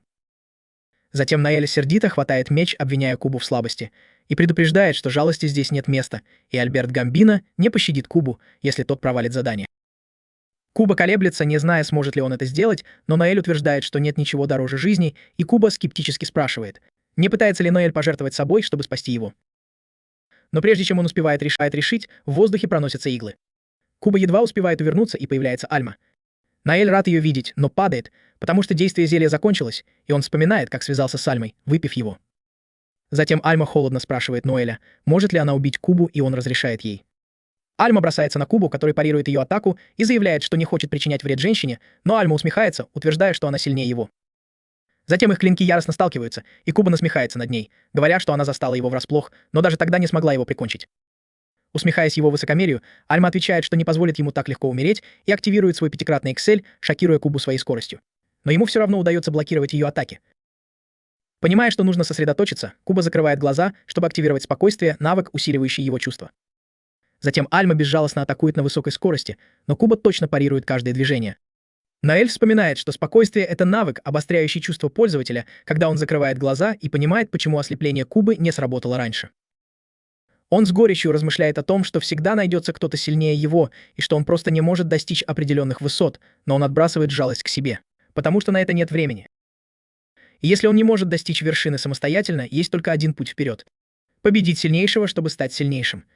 Тем временем Альма меняет стратегию и активирует свой смертоносный навык «Кровавый яд», намереваясь убить Кубу. Видя ее решимость, Куба отбрасывает сомнения и решает, что больше не может думать о ней как о женщине, и готовится активировать свой навык мгновенного убийства. Но прежде чем ситуация ухудшится, Наэль выпускает в небо сигнальную ракету, приказывая Альме отступить. Она протестует, явно не соглашаясь с этим, но Наэль настаивает, что это приказ. Он также говорит Кубе уходить, предупреждая, что вызвал военную полицию. Наэль добавляет, что Альберт Гамбино будет в ярости, если Куба провалит задание и его арестуют. Понимая, что Наэль прав, Куба неохотно соглашается и уходит. Но прежде чем уйти, Наэль передает сообщение для Альберта, и Куба внимательно слушает. Затем сцена переходит к Альберту и его особняку, где он вручает Кубе подарочную коробку, и когда Куба открывает ее, он видит отрубленную голову Мигеля. Альберт холодно объясняет, что Мигель должен был заплатить за свою неудачу, и предупреждает Кубу, что это его последний шанс, потому что теперь некому будет за него отдуваться. И Куба обещает в следующий раз выполнить все приказы идеально. Собираясь выйти из комнаты, он останавливается, чтобы передать сообщение от Ноэля. Сообщение Ноэля язвительное. Его девиз — заставить людей заплатить в 1000 раз больше, и он клянется лично уничтожить семью Гамбино. Он даже бросает вызов Альберту, чтобы тот пришел за ним, если не сможет вынести оскорбление. Альберт в ярости спрашивает, действительно ли Наэль это сказал или Куба выдумывает, сравнивая его с лживым главой деревни Монетного двора. Куба подтверждает сообщение, и Альберт, маниакально смеясь, заявляет, что сам убьет Ноэля, а затем приказывает Леосу немедленно собрать солдат. Когда Леос и Куба выходят из комнаты, Леос замечает, что Куба, возможно, зашел слишком далеко. Куба извиняется, но Леос продолжает расспрашивать, не расстроен ли Куба из-за смерти Мигеля. Куба отвергает эту идею, называя Мигеля ничтожеством. И вместо этого признается, что считает Ноэля потрясающим, и добавляет, что несмотря на то, что он болтун, самый слабый класс из существующих, Ноэлю удалось противостоять ему. Затем Куба размышляет о том, что Наэль, должно быть, довел себя до предела, чтобы достичь такой силы, хотя он все еще сомневается, что болтун может победить такого бойца, как он. Но больше всего его поразили глаза Ноэля, потому что в них горела такая убежденность, что казалось, будто никто никогда не сможет его победить. Затем Леос дразнит его, обвиняя Кубу в том, что он влюбился в Ноэля, но Куба смущается и быстро отрицает какой-либо романтический интерес. Но Леос отшучивается, объясняя, что восхищение между мужчинами — это нормально, потому что это уважение к чьим-то навыкам до такой степени, что хочется их преследовать. Затем Леос уходит, говоря, что Куба однажды это поймет, но Куба с любопытством спрашивает, чувствовал ли Леос когда-нибудь подобное. Леос делает паузу, вспоминает и с ностальгией признается, что это случилось с ним давным-давно. На следующий день Альберт заходит в таверну, где собираются искатели, ищущие Ноэля. Увидев его, Альберт оценивает его, думая, что Ноэль похож на женщину, которая пытается его высмеять. Взглянув на выпивку на столе, Альберт морщится и заявляет, что это отвратительно, насмехаясь над тем, что это именно тот мусор, который можно ожидать от бедных искателей. Ноэль невозмутимо отвечает резким выпадом, обвиняя Альберта в отсутствии манеры и называя его позором для семьи Гамбино. Затем с ухмылкой Ноэль притворяется, что извиняется или громко заявляет, что Альберт присоединился к семье уже взрослым, и добавляет, что босс, который его воспитал, должно быть, плохо дрессировал своих собак. Альберт теряет самообладание и кричит Ноэлю в лицо, но Ноэль затыкает его, говоря, что у него воняет изо рта, и просит его отойти. Затем Альберт в ярости угрожает разорвать нахальный рот Ноэля и клянется, что тот больше никогда не будет наслаждаться едой. Ноэль с ухмылкой отвечает, что у Альберта хватает смелости только лаять, потому что рядом его приспешники. Затем Альберт теряет контроль и бросается на Ноэля, но Лавин вмешивается и останавливает его. Лавин напоминает Альберту, что насилие здесь строго запрещено. Независимо от того, какие у него проблемы с Ноэлем, он твердо объясняет, что этот бар — убежище для искателей, и посторонние не могут здесь командовать. Альберт раздраженно пытается надавить на Лавина и спрашивает, знает ли он, с кем имеет дело, но Лавин спокойно отвечает, что знает. Но подчеркивает, что искатели защищают свою гордость, и Альберту здесь не будет особого отношения. Затем Альберт сердито приказывает своим приспешникам убить всех присутствующих, на что Леос небрежно замечает, что они, конечно, могли бы это сделать. Но ему интересно, что Альберт скажет папе Лучано, если он это сделает. Наклонившись, Леос тихо напоминает ему, что папа Лучано уже следит за ним как ястреб из-за проблем с наркотиками. Так что если он пойдет дальше и публично уничтожит искателей, вся страна не будет закрывать на это глаза, и для всех нас это будет конец. И он спокойно добавляет, что если Альберт так решительно настроен, он все равно может отдать приказ еще раз. Альберт колеблется, явно растерявшись, и Ноул молча называет его трусом за то, что он дрожит при мысли о папе Лучано или гневе наций. И насмехается над тем, что Альберту не место во главе организации, если он такой бесхребетный. Альберт вспыхивает, но прежде чем он успевает взорваться, Ноэль предупреждает его, что если он не успокоится, отравленное вино, которое он только что выпил, сделает свое дело. Альберт замирает в шоке, обвиняя Ноэля в блефе, потому что Ноэль никак не мог знать, что он выпьет именно это вино. Ноэль спокойно отвечает, что он не знал, но если Альберт его выпьет, то что-то получит. А если нет, то терять нечего. Затем Альберт отчаянно пытается выплюнуть вино, но Ноэль спокойно сообщает ему, что это бесполезно, потому что яд уже в его организме, и он практически мертв. Поэтому Альберт в панике выбегает из таверны, отчаянно ища врача. Вернувшись в таверну, Леос ухмыляется и хвалит Ноэля за его умение блефовать, а затем делает глоток того же вина и заявляет, что оно превосходное, доказывая, что яд был полной выдумкой. Он замечает, что Кува был прав насчет Ноэля и платит ему за вино, добавляя спокойным, но твердым тоном, что он не будет раздувать этот инцидент. Но Ноэль должен немедленно возглавить Капитолий. Когда Ноэль спрашивает, что будет, если он откажется, Леос с ледяной уверенностью отвечает, что у него не будет другого выбора, кроме как убить его. Поэтому Ноэль соглашается уйти и выходит из таверны. Позже Ноэль и Альма покидают столицу. Альма удивляется, что все произошло именно так, как предсказывал Ноэль, но Ноэль предупреждает ее, что еще слишком рано праздновать, потому что настоящая битва только начинается. Альма соглашается, говоря, что они вернутся через неделю, а пока она планирует тренироваться в горах. Ноэль также упоминает, что ему нужно кое-что расследовать, и они расходятся, пообещав встретиться через неделю. Через неделю Ноэль и Альма снова сталкиваются с Альбертом и его бандой. Альберт в шоке не может поверить, что Ноэль осмелился вернуться так скоро. Ноэль резко отвечает, говоря ему, чтобы он перестал лаять и показал, на что он способен, поэтому Альберт в ярости приказывает своим приспешникам разорвать Ноэля на части, обещая сделать его смерть медленной и мучительной.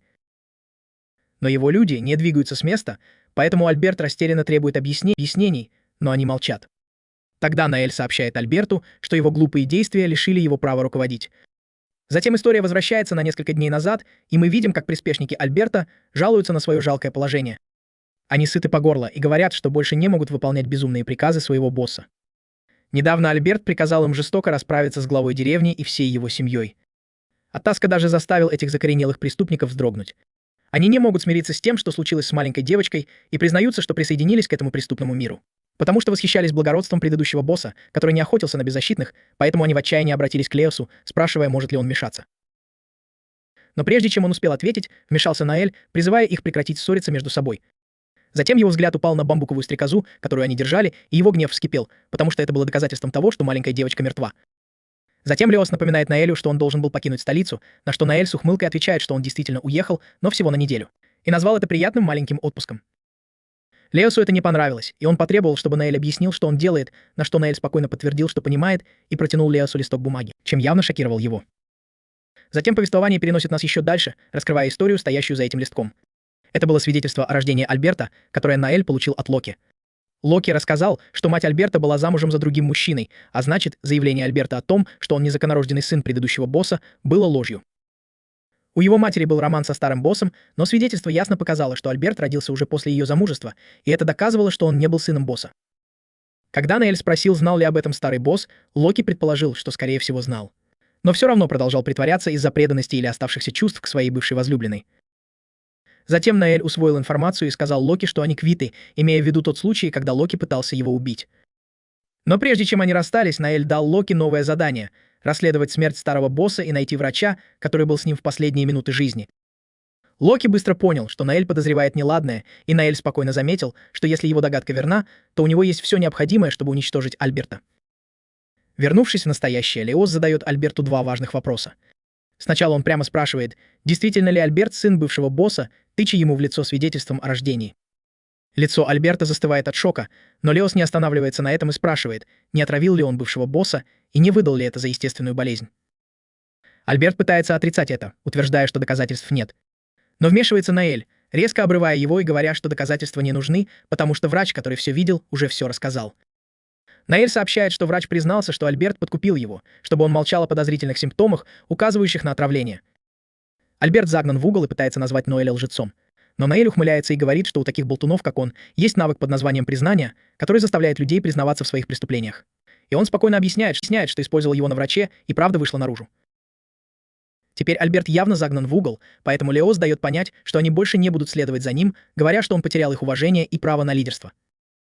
Альберт пытается оправдаться, говоря, что бывший босс добровольно передал ему должность. Но Леос усмехается, напоминая ему, что это произошло только после того, как он хладнокровно убил босса. Но несмотря ни на что, Леос предлагает Альберту последний шанс из уважения к бывшему боссу, поединок 1 на 1 с Ноэлем, и если Альберт победит, его признают боссом. Однако Альберт знает, что его шансы невелики, поэтому Леос позволяет ему выбрать себе замену, и он может выбрать любого из них. Альберт огрызается, говоря, что он не обязан их слушать. Но тут врывается Финоккио, резко обрывая Альберта и заявляя, что он будет свидетелем поединка. Финоккио также добавляет, что он давно ждал возможности избавиться от Альберта, поэтому, когда Ноэль предложил этот план, он ухватился за него. Кроме того, если Ноэль победит, Финоккио вознаградит его ошеломляющей суммой в 50 миллионов. Затем Альберт яростно обвиняет Финоккио в том, что он все это подстроил. Но Финоккио категорически отрицает это и огрызается, говоря, что ему надоело постоянное нытье Альберта. И кричит на него, чтобы тот перестал тратить время и выбрал кого-нибудь, кто будет сражаться за него, если только Альберт не хочет столкнуться с гораздо худшими последствиями от рук Финоккио.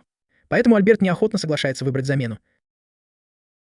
Затем Финоккио объясняет, если выбранный Альбертом боец победит, его снова признают боссом семьи Гамбино. И в качестве бонуса Финоккио обещает закрыть глаза на беспорядок, который Альберт устроил в тайной таверне, но предупреждает Альберта, чтобы тот принял решение быстро. Затем Альберт оглядывает комнату и в конце концов выбирает Кубу, чтобы тот сражался за него.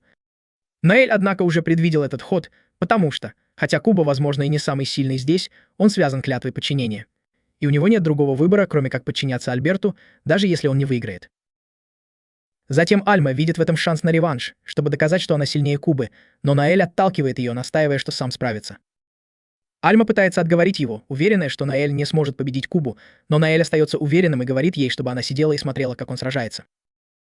Затем, когда Ноэль выходит на ринг, он быстро замечает волнение Кубы, и несмотря на то, что ему нечего терять, Куба кажется в восторге от возможности снова сразиться с ним, потому что для Кубы это отличный шанс.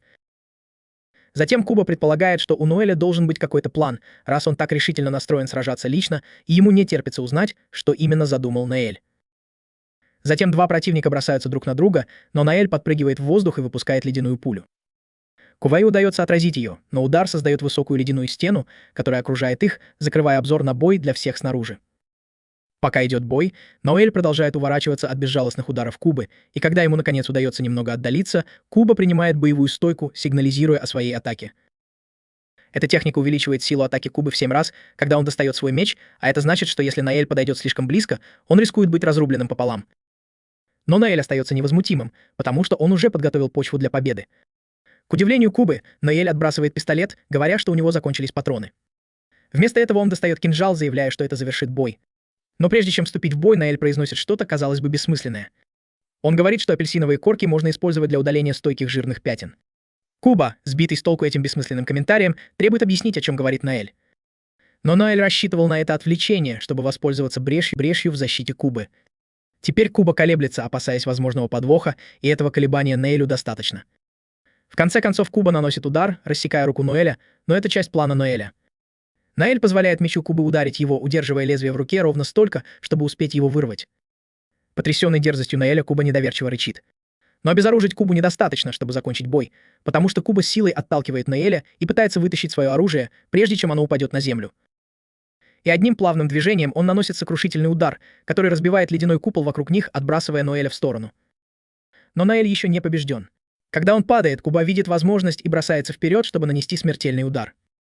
Но он не понимает, что его удар приходится не на Ноэля, а на ледяную пулю, которую Ноэль спрятал в кармане. Ледяная пуля мгновенно замораживает Кубу и окутывает его слоем твердого льда. Каждое движение Ноэля в бою было рассчитано на то, чтобы заманить Кубу в ловушку. Когда Куба застыл на месте, Ноэль воспользовался шансом закончить бой, подпрыгнул в воздух и нанес мощный удар, вырубив Кубу. В воспоминаниях мы видим, что с детства Куба никогда не мог постоять за себя. Ему было не на кого положиться, и он был бессилен дать отпор кому-либо или чему-либо. Но его жизнь изменилась, когда он стал гладиатором, вынужденным сражаться за свое выживание. Он ненавидел каждую минуту этого, но эти смертельные поединки сделали его сильнее. Однако, сколько бы сил он ни набирался, в глубине души он оставался тем же робким ребенком, который не мог защитить себя, поэтому все, что он мог делать, это выполнять приказы. В настоящем бой окончен, и Ноэль объявлен победителем. Куба лежит на земле, побежденный, и молча мечтает стать таким же сильным, как Ноэль. Потому что, несмотря на то, что Ноэль любит поговорить, он никогда не позволял никому попирать его свободу или идеалы. Куба знает, что он не скоро встанет, но поскольку победитель уже определен, Альберт официально теряет все права называть себя главой семьи Гамбино. Ноэль, выполнив свою миссию, зовет Финоккио. Он говорит ему, что здесь он закончил, и что бы ни случилось с Альбертом, это полностью зависит от них.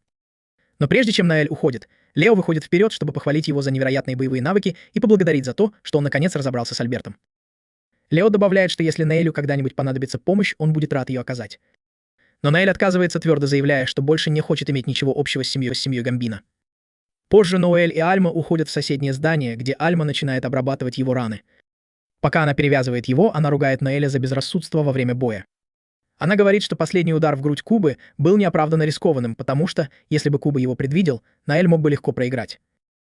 Ноэль отмахивается, уверяя ее, что все закончилось хорошо и волноваться не о чем. Но Альма не соглашается, напоминая ему, что драться — это ее работа. И как командир, Ноэль не должен подвергать себя такой опасности. Ноэль извиняется и обещает быть осторожнее, поэтому Альма успокаивается и говорит ему, что он всегда может положиться на нее, когда дело доходит до боя, потому что она всегда прикроет его спину. В этот момент в комнату входит Финоккио, поздравляя Ноэля с хорошо выполненной работой, но у него есть кое-что, что он хочет обсудить. Ноэль сразу переходит к делу и спрашивает, не оплатили за победу над Альбертом, давая понять, что не потерпит никаких скидок. Но Финоккио смеется и уверяет его, что он ни за что не станет торговаться, потому что в конце концов это была взаимовыгодная сделка. Он избавился от бесполезного соперника, не пошевелив и пальцем, а Ноэль заработал все эти 50 миллионов. Однако у него есть еще кое-что, что он хочет обсудить. Что-то личное, поэтому он поворачивается к Альме и вежливо просит ее выйти на минутку. Ноэль кивает Альме, заверяя ее, что все в порядке, и она выходит из комнаты, а как только она уходит, Финоккио переходит к делу. Он предлагает Ноэлю присоединиться к его семье Лучано, обещая ему уважение, власть и привилегии. На самом деле, если Ноэль согласится, Финоккио даже готов передать ему руководство семьей Гамбино. Ноэль не может сдержать ухмылку, находя это предложение забавным. Но он указывает на очевидный факт, что ему всего 16 лет, так как же он может управлять целой семьей? Финоккио отмахивается от беспокойства, утверждая, что возраст не имеет значения, а важны смелость и решительность Ноэля, а их у него в избытке. Ноэль признает, что это правда, но не сдерживается и напоминает Финоккио, что он уже отказывался от этого предложения. Так что Финоккио должен знать, что Ноэль никогда не будет ни у кого в подчинении. Финоккио еще раз спрашивает Ноэля, уверен ли он в своем ответе, и Ноэль твердо отвечает, что да. В ответ Финоккио говорит, что его класс каратель ранга А, что дает ему доступ к особенно интересному навыку, и внезапно Ноэль чувствует, что что-то не так. Подняв глаза, он замирает, увидев, что Финоккио держит его сердце буквально в ладони. Ноэль в панике проверяет себя, и, как он и боялся, в его груди нет сердцебиения. Затем с пугающим спокойствием Финоккио начинает объяснять. Его навык суждения позволяет ему насильно извлекать сердца любой цели, которая дважды отказывается выполнить его просьбу. Но сердце Ноэля было вырвано из его тела, но он остается жив, потому что орган все еще связан с ним пространственно. Однако Финоккио предупреждает, что если он отойдет больше, чем на 5 метров или раздавит сердце, жизнь Ноэля закончится. Финоккио признает, что считает Ноэля слишком опасным, чтобы позволить ему свободно передвигаться по Риму, потому что талант Ноэля представляет растущую угрозу для семьи Финоккио. Поэтому лучше решить эту проблему сейчас. Затем Ноэль невозмутимо спрашивает, собирается ли Финоккио убить его, чтобы устранить потенциальную угрозу. Финоккио подтверждает это, но предлагает Ноэлю последний шанс присоединиться к семье Лучано. Ноэль смеется, как всегда, дерзко и категорически отказывается. Поднявшись на ноги, он смотрит на Финоккио, который предупреждает его, что сопротивляться бесполезно, потому что сердце не вернется, пока Финоккио не отменит навык. Ноэль бесстрашно подходит ближе и смело заявляет о своих амбициях. Он станет величайшим искателем, который когда-либо жил, настолько могущественным, что семья Лучано не посмеет бросить ему вызов. Финоккио усмехается, утверждая, что убить Ноэля сейчас — самое мудрое решение, но Ноэль наклоняется к нему, насмехаясь над ним, провоцируя его на это. Но он также напоминает Финоккио, что если тот сейчас что-то сделает, он покажет себя трусом, потому что так боялся будущей силы Ноэля, что решил устранить его, пока тот был слаб. И он также добавляет, что убьет его Финоккио или нет, Ноэль клянется, что никому не подчинится. В этот напряженный момент, хотя сердце Ноэля в руках Финоккио, Ноэль крепко сжимает сердце Финоккио от страха. Затем Финоккио с хитрой ухмылкой отступает, утверждая, что он просто пошутил насчет убийства и драматическим жестом возвращает сердце Ноэля в его грудь, извиняясь за недоразумение. Но, повернувшись, чтобы уйти, он останавливается у двери и бросает резкое напоминание через плечо. Ноэль не может взять свои слова обратно, поэтому ему лучше подняться на вершину тайного мира по-настоящему. Затем, когда Финоккио уходит, его взгляд встречается с взглядом Альмы. Ее глаза буквально кричат об убийстве, она едва сдерживает ярость после того, что он сделал. Но она ничего не предпринимает, поэтому он просто ухмыляется и идет к своей карете, где держит Альберта. Когда Альберт видит его, он начинает отчаянно умолять сохранить ему жизнь, слезы текут по его лицу, когда он просит не убивать его. Финоккио, совершенно не впечатленный, находит жалкое зрелище Альберта раздражающим, но тут ему в голову приходит идея, такая же извращенная, как и его ухмылка. И со зловещей улыбкой Финоккио говорит Альберту, что не убьет его. Вместо этого он отрежет ему конечности и бросит в свинарник, чтобы он стал одним из свиней, но предупреждает, что его свиньи такие милые, что съедят все, что угодно. Так что Альберту лучше не злить их и вести себя хорошо. И пока Альберт трясется от страха, Финоккио начинает улыбаться, как сумасшедший, и с восторгом добавляет, что надеется, что его сестрам понравится их новый компаньон. И это не оставляет сомнений в том, что жизнь Альберта приняла ужасающий оборот, когда он попал в лапы Финоккио. На следующий день Ноэль встречается с Кугой и представляет ему контракт о подчинении, доказывающий, что Куга теперь его раб. Куга предполагает, что это значит, что Ноэль хочет быть его хозяином, но Ноэль отмахивается от этой идеи, потому что ему не нужен такой раб, как Куга. Конечно, у Куги есть приличная сила, но по сравнению с другими искателями в этом мире он всего лишь слабак. Затем Ноэль дает понять, что его цель — подняться на вершину мира искателей, и для этого ему нужен свирепый волк, а не хнычущий щенок. Затем Ноэль вручает Куге контракт и говорит, что теперь он свободен и может делать все, что захочет. Затем, обретя свободу, Ноэль спрашивает Кугу, что он хочет делать дальше. Куга всю свою жизнь был марионеткой в чужих руках, поэтому, когда ему предоставляется шанс стать свободным, он теряется. Свобода — незнакомое понятие, но есть одна вещь, которую он знает наверняка. Он хочет остаться рядом с Ноэлем и увидеть, как его мечта становится реальностью. Если Ноэлю нужен свирепый волк, то именно таким и станет Куга. Поэтому он решительно просит Ноэля взять его в команду, и Ноэль с радостью принимает его. Вскоре после этого команда отправляется на свое первое совместное задание, и их взаимодействие почти безупречно. Ноэль точно руководит командой, обеспечивая поддержку и стратегию. Куга с убийственной эффективностью расправляется с врагами, а Альма расчищает ему путь, чтобы он мог использовать всю свою силу. Они работают как профессиональная команда, пока Куга не пытается прикончить генерала-монстра, но Альма вмешивается и убивает его, что вызывает спор между ними. Ноэль вмешивается и останавливает их, напоминая, что они команда, и такие мелкие ссоры мешают их координации. Затем он предупреждает Альму, чтобы она перестала выпендриваться на поле боя. Это нарушает их координацию и напоминает Куге, что не нужно так переживать из-за этого. Несмотря на короткую стычку, миссия проходит успешно для первого задания в составе тройки. Затем Ноэль объявляет, что как только они вернутся в Атрей, он подаст заявку на вступление в клан Blue Beyond. Как зарегистрированный клан, они получат признание государства, что позволит им выполнять задания напрямую, без посредников и комиссионных, так что это важная веха в их путешествии. Затем, когда Ноэль излагает их планы, Куга замечает что-то на руке Ноэля и указывает на это. К его удивлению, Ноэль понимает, что это знак, означающий, что он может получить ранг B. Это отличная новость, потому что вместе со своей новой командой это продвижение приближает Ноэля на шаг к его конечной цели — стать сильнейшим из 7 звезд в регалии.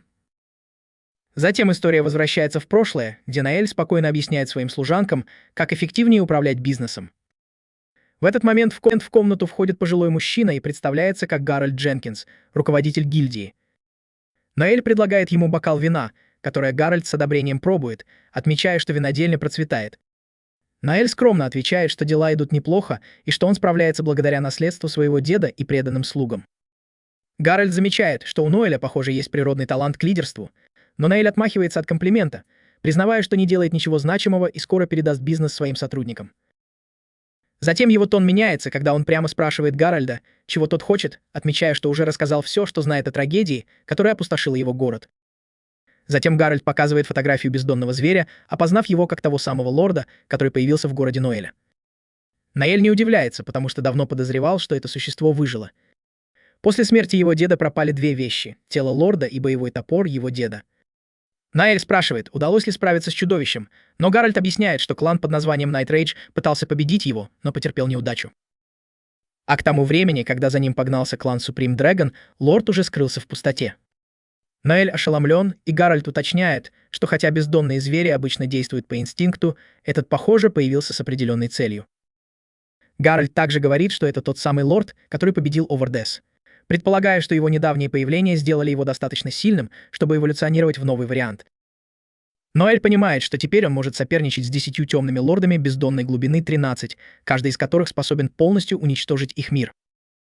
Затем Гарольд рассказывает, что в последний раз и вариант появлялся 40 лет назад, и это был Кассиус, серебряный зверь, который уничтожил 3 страны в мгновение ока, прежде чем был побежден кланом Овердес, Федерацией Кровавого Меча. Гарольд объясняет, что это был первый раз, когда Ивариан был побежден, и до этого человечество считало, что единственное решение — отправить этих зверей обратно в бездну. Наэль понимает, что этот зверь может привести к такой же катастрофе для человечества и интригующе улыбается. Наблюдая за этим, Гарольд замечает, что Наэль поразительно похож на своего деда. Затем он рассказывает, что когда-то служил инспектором в Федерации Кровавого Меча и хорошо знал деда Ноэля. Сначала он пришел, чтобы проведать Ноэля, но теперь чувствует себя спокойно и говорит, что в следующем году Наэлю исполнится 15, и он, наконец, сможет отправиться в путешествие в качестве искателя. Затем, когда Гарольд собирается уходить, Наэль останавливает его и смело заявляет, что запомнит его лицо, потому что однажды он станет сильнейшим искателем. В настоящем мы видим членов Blue Beyond в комнате, которые нервно ждут инспектора, чтобы тот рассмотрел их заявку на вступление в клан. Наэль советует Кубе отвечать на вопросы инспектора, как обычно, но Куба волнуется и думает, что будет, если его ответы расстроят инспектора. Наэль успокаивает его, что это не имеет значения, но Альма повышает ставки, говоря, что их заявку могут отклонить, если Куба ошибется. И это только усиливает беспокойство Кубы, который боится разрушить мечту Наэля. А Альма мрачно шутит, что если он провалится, то просто умрет, добавив, что тогда она останется наедине с Ноэлем, на что она открыто надеется. Наэль пытается успокоить их, когда они внезапно чувствуют зловещее присутствие. Они напрягаются, но понимают, что это Гарольд входит в комнату. Гарольд говорит им расслабиться и начинает рассматривать их заявку. Он отмечает, что их подготовка впечатляет, ведь они получили и дом клана, и крутой гонорар в 20 миллионов, что говорит о том, что они провели исследование. Наэль уверенно сообщает Гарольду, что и он, и Ульма повысят свой ранг, как только клан будет сформирован. Гарольд также замечает, что название их клана отличается от названия их группы, и Наэль объясняет, что планирует изменить название группы, как только клан будет официально создан. Но несмотря на их подготовку, Гарольд отклоняет заявку. Тем временем мы видим, как вице-мастер клана Supreme Dragon, клана с одной звездой, побеждает в одиночку, одолев бездонного зверя глубины 12. Его зовут Зиг Фингштейн, невинный клинок. Вернувшись в комнату, Гарольд объясняет, что сейчас они отдают предпочтение более сильным искателям и что Blue Beyond не соответствует его стандартам.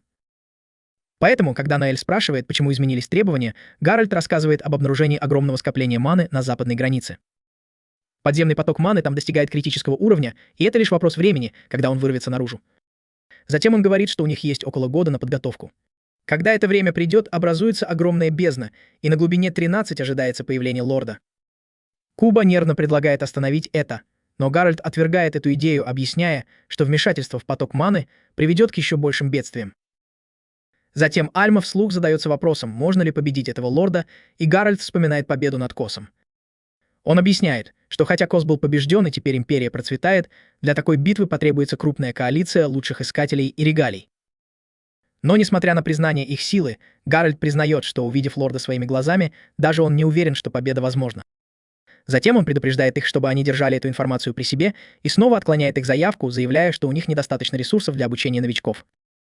Когда Гарольд заканчивает, Наэль резко уходит, его решимость и поведение пугающе напоминают его деда Авердиата.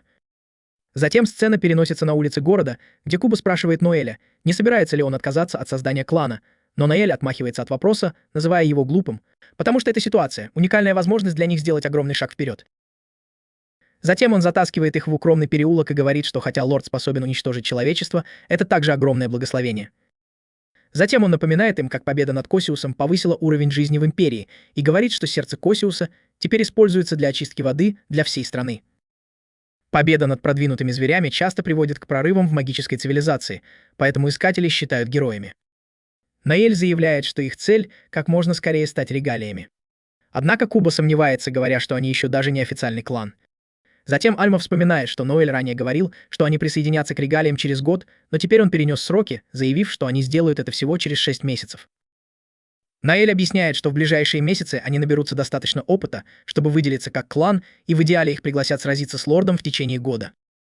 И если им удастся победить его, их имена войдут в историю как имена сильнейших искателей.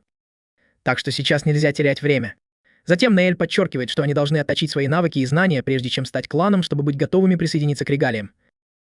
Тем временем он слышит, как продавец газет кричит о том, что Зиг победил лорда на глубине 12. Ноэль размышляет, что им действительно нужно какое-то яркое событие, которое привлечет внимание общественности и запомнится людям. Поэтому он уверяет свою команду, что придумает план. Вскоре после этого Ноэль повышает свой ранг и выбирает подкласс стратегов. Гном помогает ему в этом процессе, и когда все готово, Наэль объясняет, что класс стратега улучшает когнитивные способности, позволяя анализировать битву в реальном времени и мгновенно отдавать приказы на основе прогнозов. Позже, прогуливаясь по городу, Наэль замечает Зика в окружении женщин, которые хотят с ним поужинать. Зиг замечает Ноэля и подходит к нему, удивляя Ноэля тем, что сразу его узнал. Играя роль вежливого джентльмена, Ноэль тепло приветствует Зика. Затем Ноэль сообщает нам, что сейчас в городе есть 3 искателя с высоким рангом. Виктор Краузер, начинающий мастер высшего дракона, Лео Иден, убийца королей и мастер пандемониума.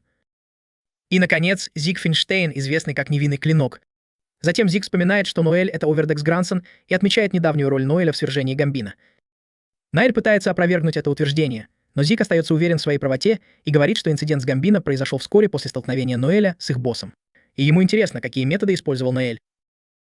Затем Ноэль резко сбрасывает маску, подходит к Зику и спрашивает, почему он пытается завербовать его таким окольным путем. И Зик открыто признается, что хочет, чтобы Ноэль присоединился к его клану.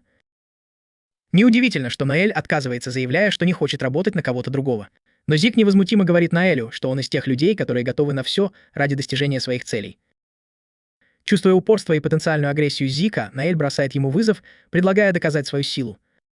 Он заявляет, что может служить только тому, кого считает сильнейшим. Затем Ноэль говорит, что сейчас в городе есть 3 искателя с высоким рангом, и с возрастом Виктора остается только 2 претендента на первое место — Зик и Лео. Затем он подначивает Зика, спрашивая, кто из них сильнее, и дает понять, что ожидает от Зика победы над Лео, если тот хочет, чтобы Ноэль был на его стороне. Зик понимает, что бой с Лео, скорее всего, закончится смертью одного из них, и обвиняет Ноэля в том, что тот неисправим. После того, как они расходятся, прохожие замечают Зика, и один из них небрежно замечает, что Зик — второй по силе искатель в городе. Это бесит Зика, и он требует объяснений, поэтому мужчина нервно объясняет, что Лео победил больше лордов в одиночку, чем Зик, и Зик в ярости отправляет его в полет. Ноэль, услышав их разговор, понимает, что Зик не уверен в том, что его называют вторым по силе, и решает, что ему нужно быстро создать свой клан, пока Зик не попал в еще большие неприятности. Тем временем Альма тренируется с Лицей, которая легко побеждает ее. Лиция указывает на недостатки Альмы как защитника, объясняя, что Альма слишком горячится в бою и не следит за обстановкой, что видно по ее ошибке, когда она попала в зону атаки Лиции. Лиция подчеркивает, что роль защитника — контролировать поле боя и следить за всем происходящим, в чем Нолик преуспевает. Альма начинает думать о том, чтобы стать убийцей, и Лиция соглашается, что это ей больше подходит. Однако Лиция уверяет Альму, что хотя баланс в команде важен, Ноэль достаточно изобретателен, чтобы эффективно использовать ее, независимо от ее выбора. Приходит еще одна эльфийка по имени Офелия, и ее лицо светится, когда она видит Лицию. Они тепло обнимаются, явно радуясь встрече после долгой разлуки. Заметив Альму, Офелия с любопытством спрашивает, не новичок ли она. Лиция улыбается и объясняет, что Альма на самом деле ее лучшая подруга, и что она помогает ей освоиться в роли искателя с тех пор, как Альма недавно присоединилась. Затем Лиция представляет Офелию, говоря, что она из отряда рыцарей крылатых и что они обе родом из одной деревни. Пока они болтают, к ним присоединяются остальные члены отряда Офелии, и Лиция представляет каждого из них. Воклав, Призыватель, Кин, Копейщик и их лидер Леон Фредерик. Офелия тепло предлагает Альме свою поддержку и говорит, что она может обратиться к ней, если ей понадобится помощь. Альма благодарит ее, но Офелия уточняет, что искатели должны прикрывать друг друга, особенно когда в последнее время вокруг появляются нарушители спокойствия.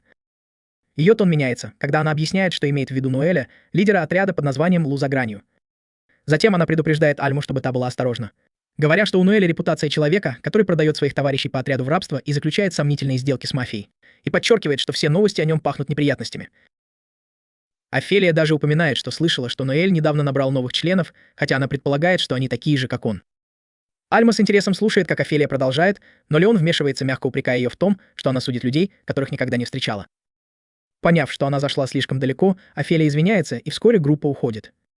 Затем Лиция поворачивается к Альме и извиняется за драму, но Альма отмахивается и признает, что большая часть того, что сказала Офелия, вероятно, правда. Позже мы видим, как Ноэль встречается с Локи, потому что Ноэль поручил Локи составить список всех отрядов с рейтингом B в этом районе. Просматривая список, Ноэль обращает внимание на один отряд, который выделяется. Локи тоже узнает их, описывая как скромную и надежную группу, которая, как ни странно, еще не создала клан. Затем мы узнаем, что они говорят об отряде Леона, рыцаря Хуэйна. И Локи добавляет, что их лидер не только силен, но и красив и, возможно, самый сильный искатель с рейтингом B в округе.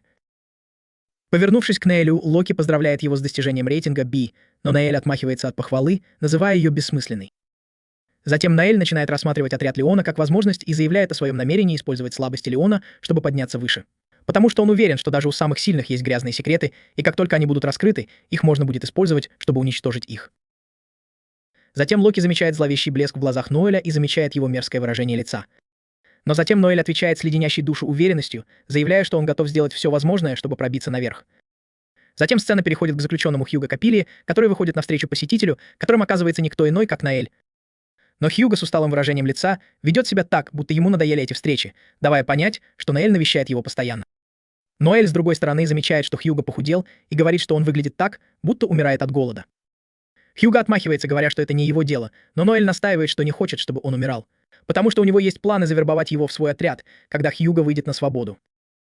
Ноэль переходит к сути дела, объясняя, что Хьюго — кукловод, ожидающий приговора за убийство, которое потрясло всю столицу.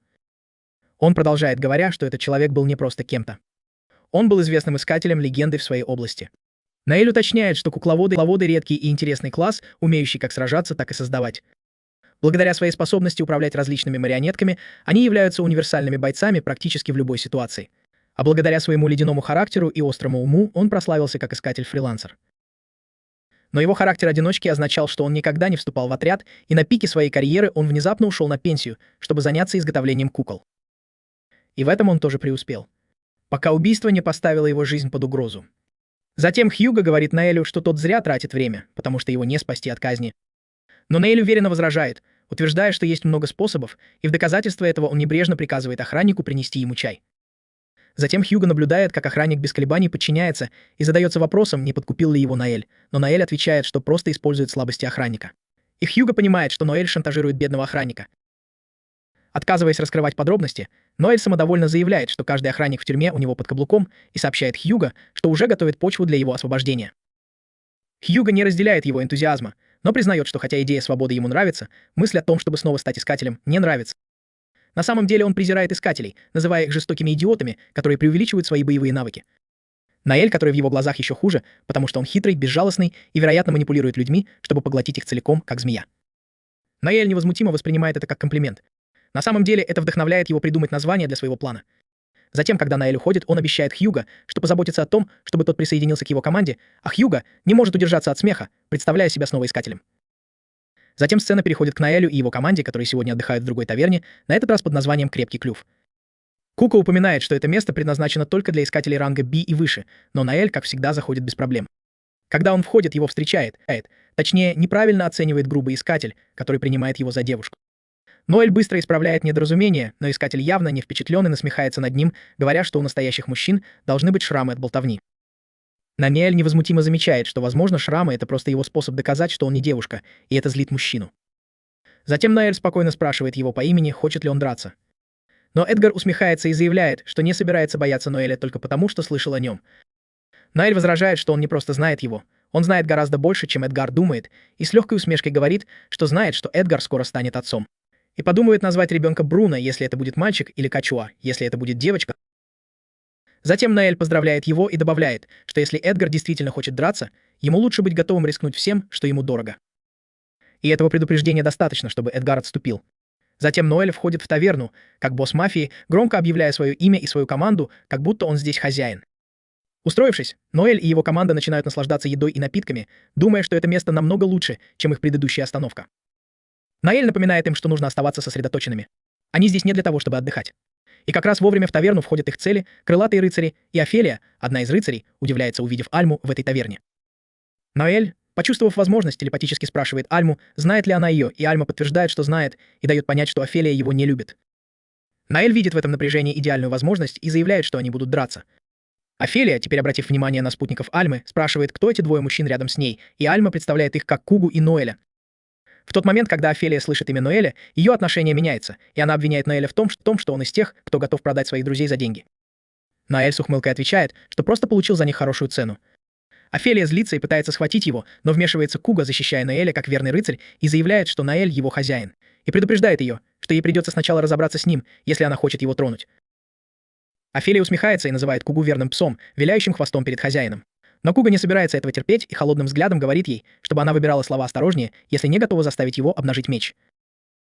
Затем подходит Леон, заметив напряжение, и спрашивает, что случилось, и Ноэль спокойно объясняет, что Офелия просто пыталась его схватить.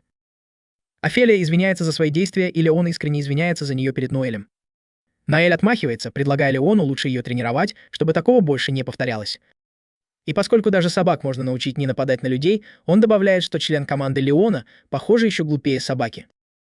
Лиам не воспринимает оскорбления всерьез и требует, чтобы Ноэль взял свои слова обратно. Он признает грубость своей спутницы, но говорит, что это не дает Ноэлю права оскорблять ее. Ноэль понимает, что Леон пытается выставить их обоих виноватыми и считает это умным стратегическим ходом. Затем вмешивается Офелия, говоря Леону, что нет смысла спорить с Ноэлем, называя его печально известной личностью, о которой все говорят, и прямо подтверждает, что слухи, которые они слышали, правдивы. Ноэль называет ее типичной любительницей сплетен и с усмешкой спрашивает, любит ли она играть в куклы или притворяться, что играет в дочки матери. Лиам, явно теряя терпение, огрызается, говоря, что Ноэль не имеет права называть себя искателем, если не может относиться к своим спутникам с уважением. Ноэль остается невозмутимым и холодно заявляет, что ему не нужно одобрение Леона, чтобы быть искателем. И вместо того, чтобы отступить, он продолжает оскорблять, явно наслаждаясь тем, как легко он может вывести их из себя. Но прежде чем Леон выходит из себя, он выбегает из таверны. Кубин и Альма, которые наблюдали за происходящим, говорят, что Ноэль был жесток, но соглашаются, что он, возможно, зашел слишком далеко. Ноэль уверяет их, что это было частью его плана, и когда он раскрывает детали, даже они считают это грязным. Ноэль пожимает плечами, напоминая им о суровой правде мира искателей, и ледяным тоном говорит, что либо ты ешь, либо тебя съедят. И съедают не слабых, а тех, кто слишком самоуверен. В другом месте Гарольд разговаривает с Марион, которая спрашивает, кто, по его мнению, лучше всего справится с битвой против доблестных. Гарольд задает ей встречный вопрос, и Марион уверенно называет Лео Эдена. Она поясняет, что ее выбор не связан с ее ролью в пандемониуме, а потому, что, несмотря на его лень и высокомерие, нет никого сильнее Лео. На самом деле она утверждает, что он, возможно, самый сильный искатель в истории. Гарольд, однако, не согласен, и Марион предполагает, что он склоняется к Зику, указывая на то, что хотя Зик силен, ему не хватает качеств лидера. Но, к ее удивлению, Гарольд предлагает Ноэля в качестве лидера, и она смеется над этой идеей, думая, что это шутка, пока не понимает, что Гарольд говорит серьезно. Она напоминает ему, что именно он отклонил заявку Ноэля, и Гарольд предлагает заключить пари, чтобы решить этот вопрос. Если Марион станет командиром, она возглавит семью Дженкинсов. Но если она проиграет, ей придется пойти в школу этикета, которая, по словам Гарольда, ей очень нужна, потому что ей не хватает грации, несмотря на то, что она леди. Затем он подразнивает ее, спрашивая, не боится ли она принять вызов, и спровоцированная его насмешкой, Марион соглашается на пари. И Гарольд тихо надеется, что Ноэль его не разочарует. Тем временем Ким прогуливается по ночному городу и встречает двух пьяных мужчин, и это вызывает у него неожиданные воспоминания. В воспоминаниях показано, как над маленьким Леоном издеваются какие-то дети после того, как он сообщил о краже в магазине. Верный своей роли рыцаря справедливости, Леон отчитал их за воровство. Но хулиганы насмехались над ним, игнорируя его слова, и начали издеваться над ним. Но тут появился Маким и прогнал их. Кинг, увидев, в каком положении оказался Леон, посоветовал ему научиться драться, чтобы его больше не трогали. Однако Леон отвергает эту идею, и Ким спрашивает, почему, ведь у него есть работа в сфере боевых технологий. Но Леон говорит, что не верит в то, что на насилие нужно отвечать насилием. Ким был удивлен его пацифистской позицией и попытался отмахнуться от нее, но серьезность Леона заставила его задуматься. Они сели поговорить, и Ким предложил им стать искателями вместе, потому что считал, что у них есть потенциал стать лучшими искателями в истории.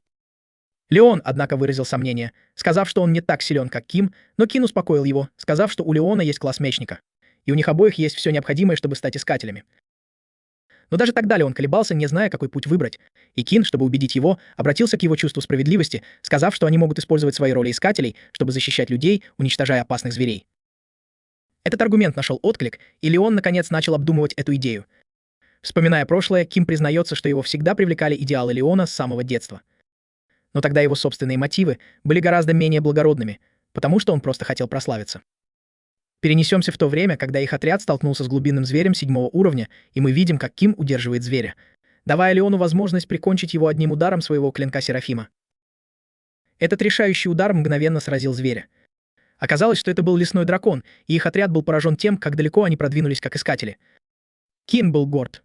Он думал, что эта победа поднимет их отряд на новую высоту. Он даже объяснил название, сказав, что так они изначально называли свою группу. Но судьба распорядилась так, что это название не прижилось, потому что люди стали называть их крылатыми рыцарями, вдохновленными яркой способностью Леона к полету. Поэтому Ким не мог не думать, что Леон был единственным, кто действительно выделялся среди них. Вернувшись в настоящее, Ким встречает Леона в другом баре и спрашивает, почему он так разозлился в таверне. Леон честно не знает, и Ким предполагает, что это могла быть ревность, потому что какой-то новенький искатель, вальсируя, вошел в Рокхард Биг и вел себя так, будто он здесь главный. Кин считает, что это нормально.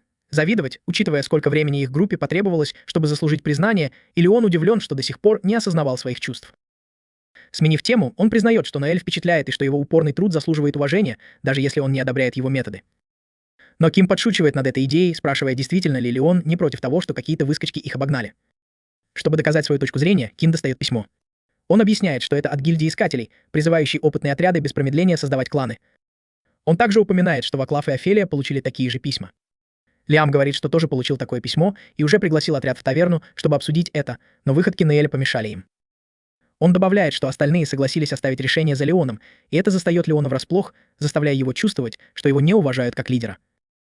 Но Кин отмахивается, говоря, что это просто сэкономило им время. В конце концов, они соглашаются, что пора создавать клан. На следующий день Кин и Леон подходят к Гарольду, чтобы обсудить их заявку, но получают отказ. Они в замешательстве спрашивают, почему, указывая на то, что все их документы в порядке и что они соответствуют требованиям. Гарольд объясняет, что при обычных обстоятельствах их бы приняли, но предстоящая битва с доблестными все меняет, потому что теперь им нужны люди, готовые сражаться немедленно. Ким возражает, что это не должно быть проблемой, ведь они уже победили лесного дракона. Но Гарольд спрашивает, почему они не подали заявку на создание клана сразу после такого подвига и намекает, что им не хватает амбиций, чтобы подняться выше как искателям. Тогда Ким раздраженно спрашивает, зачем Гарольд вообще отправлял им письма, если думал, что они не готовы. Но Гарольд удивляет их, говоря, что никто из его офиса не отправлял никаких писем, так что это должно быть розыгрыш, и Ким недоумевает, зачем кому-то это делать. Но Гарольд, явно не заинтересованный в догадках, говорит, что их встреча окончена, и просит их уйти. Но Леон так настойчив и умоляет дать ему еще один шанс. Гарольд смягчается, говоря, что они могут доказать свою состоятельность, пройдя испытания. Чтобы получить признание как клан, они должны победить определенного зверя. И когда они спрашивают, что это за зверь, Гарольд отвечает, что это Данталион из 8-го уровня бездны, умеющий читать мысли. Кин, хоть и удивлен, говорит Леону не колебаться, потому что, если они хотят продолжать быть искателями, им рано или поздно придется столкнуться с такими испытаниями. И Леон решительно соглашается на задание. Но затем Гарольд добавляет еще одно условие — это будет соревнование. Другая группа, чья заявка также была отклонена, попросила второй шанс, и Гарольд решил, что только одна группа будет признана кланом. И та, которая первой выполнит задание, получит признание. И когда Гарольд заканчивает объяснять, двери открываются, и в комнату входит Неэль, шокируя Кина и Леона, когда они понимают, что их соперниками будут синие за гранью. Затем Гарольд объясняет правила экзамена и сообщает, что условием для них является победа над Данталионом, и спрашивает, знают ли они об этом звере. Неэль говорит ему, что это зверь, который умеет читать мысли и в основном принимает облик обезьяны. Он читает мысли третьим глазом на лбу и по своей природе хитер и жесток, и добавляет, что бедные искатели, которые не смогли его убить, подвергались мучительным пыткам в течение нескольких дней. Гарольд останавливает его, решив не рассказывать им о мрачных подробностях перед встречей с таким существом. Истеги сосредотачивается на главном, и рыцари крыла и синие за гранью будут соревноваться, чтобы победить этого зверя, и тот, кто победит первым, выиграет все. Неэль спрашивает, можно ли будет победить другую группу до того, как Данталион, и Гарольд не успевает ответить. Ким говорит ему, что у них нет правила убивать людей, и они не собираются его нарушать. Но Гарольд успокаивает их, говоря, что они позволят им вмешаться в дела другой группы. Убийство строго запрещено. И как только противник повержен, больше нельзя атаковать, а ограничения можно использовать только в местах, где нет зверей. Затем он говорит им быть осторожными и следовать правилам, так как он будет следить за этим местом с помощью одного из своих навыков и узнает, если кто-то нарушит правила. У Кая и Лиама нет никаких проблем по этому поводу, но Неэль хочет знать, что произойдет в случае вмешательства перед экзаменом, говоря, что хочет прояснить это. Гарольд с любопытством спрашивает, зачем, и Неэль рассказывает, что прошлой ночью на него чуть не напали эльф и другая группа. Причина в его безопасности. Леон извиняется за это, но Неэль не верит, что группа Леона не сделает этого снова, и просит Гарольда установить правила, чтобы все участники были в хорошем состоянии на дату экзамена. Гарольд соглашается добавить это правило и подчеркивает, что второго шанса на этом экзамене не будет. Он ясно дает понять, что проигравшая группа будет распущена и больше никогда не сможет работать вместе. Нарушение этого правила приведет к полной отмене их секретной квалификации, и в качестве подтверждения Гарольд представляет документ с этими условиями и просит их подписать. Неэль без раздумий подписывает, и Леон следует его примеру. После этого Гарольд объявляет, что экзамен начнется в полдень через 3 дня. Затем Леон поворачивается к Неэлю и говорит, что это может показаться высокомерным, но его команда уступает команде Ноэля по способностям. Но он признает, что навыки Ноэля, похоже, противоречат здравому смыслу, поэтому он заявляет, что не будет сдерживаться и выложится по полной. Неэль просто пожимает руку Лиану и с легкой улыбкой небрежно упоминает, что недавно повысил свой ранг. И как стратег он хвастается новыми способностями, в том числе навыками предсказания, достаточно острыми, чтобы видеть будущее. И с озорным блеском в глазах он заявляет, что уже предвидел, как Леон будет рыдать от поражения. Леон с готовностью принимает вызов, предвкушая соревнования. Перенесемся в день экзамена. Гарольд дает сигнал к началу экзамена, и группа Леона бросается в пропасть перед ними. Неэль и его группа, однако, делают неожиданный поворот. Они достают ланчбоксы и устраиваются на пикник. Лиам удивляется и спрашивает, что они делают, и Ноэль прямо отвечает, что они обедают. Лиам сердито напоминает Ноэлю, что это соревнование. Не отдых, но Ноэль объясняет, что они не могут сражаться на голодный желудок и что нет необходимости спешить. Он даже великодушно предлагает группе Лиама первый шанс сразиться с Данталеоном, называя их более опытной группой. Лиам раздражается, но Ким вмешивается, чтобы остановить его от импульсивных действий, и им действительно нужно идти первыми. Он объясняет, что если экзаменатор объединит их с группой Ноэля, это значит, что их собственную команду недооценивают, и они не могут позволить себе терять время. Леон неохотно слушает, но когда они уходят, Леон говорит Ноэлю, что разочарован в нем. Затем сцена переходит к группе Леона в пропасти, где Офелия предупреждает их, что монстры появятся примерно через 5 минут. Леон решает, что они перехватят их здесь, но прежде чем они успевают начать, Ваклав говорит. Он рассказывает, что недавно к нему подошел Ноэль, распространяя ложь и пытаясь убедить его предать рыцарей крыла. Леон шокирован, и Ваклав уточняет, что он решительно отклонил предложение, но интересуется, подходил ли Ноэль к остальным. Офелия признается, что к ней тоже подходил Ноэль и что она отказалась от его предложения. Кин рассказывает, что Ноэль пытался завербовать и его, поэтому Леон явно раздражен, потому что не может поверить, что Ноэль нацелился на всех, кроме него. В шутку говоря, что чувствует себя обделенным. Затем Ваклав говорит, что Ноэль был неправ, думая, что они предадут своих друзей, и смеется над нелепым предложением свободы в качестве награды. Остальные соглашаются, и Кин убеждает Леона выбросить это из головы и сосредоточиться на предстоящей миссии, и он обещает, что они никогда не предадут рыцарей Уэйна. В этот момент появляется враг, и группа вступает в бой, сражаясь с монстрами. Тем временем за пределами пропасти Гарольд глубоко задумался, держа в руках письмо, и вспоминает разговор с Ноэлем после объяснения правил. Гарольд похвалил Ноэля за то, что тот успешно заманил рыцарей крыла на участие, но отругал его за то, что он зашел слишком далеко, поделав письма. Ноэль защищался, напомнив Гарольду, что тот одобрил план. Однако Гарольд уточнил, что не давал разрешения выдавать себя за гильдию.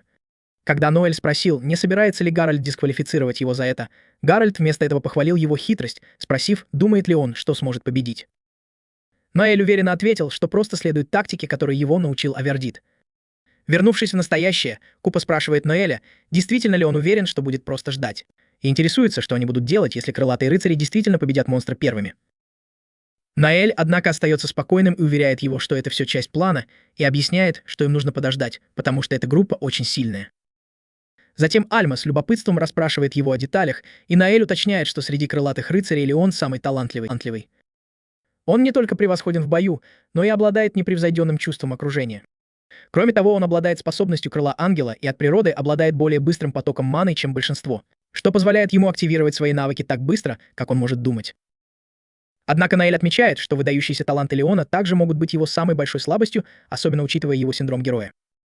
Альма заинтригованно просит Ноэля рассказать подробнее, и Ноэль объясняет, что праведная натура Леона не позволит ему пойти на компромисс. Он всегда будет делать то, что считает правильным, даже если это будет стоить ему гарантированной победы. Кугар, все еще сомневаясь, спрашивает, что в этом может быть плохого. Ноэль ухмыляется и говорит, что он скоро поймет, уверенно заверяя их, что они победят. Он упоминает, что уже посеял семена поражения крылатых рыцарей, поговорив со всеми в их группе, кроме Леона. Он уверен, что это приведет к их поражению, и что Леон в конечном итоге предаст их. Затем Ноэль вспоминает свою недавнюю встречу с Кимом. Ким спросил его, почему он здесь, явно подозревая что-то, и Ноэль холодно напомнил ему, что запугивание бессмысленно из-за правил соревнования.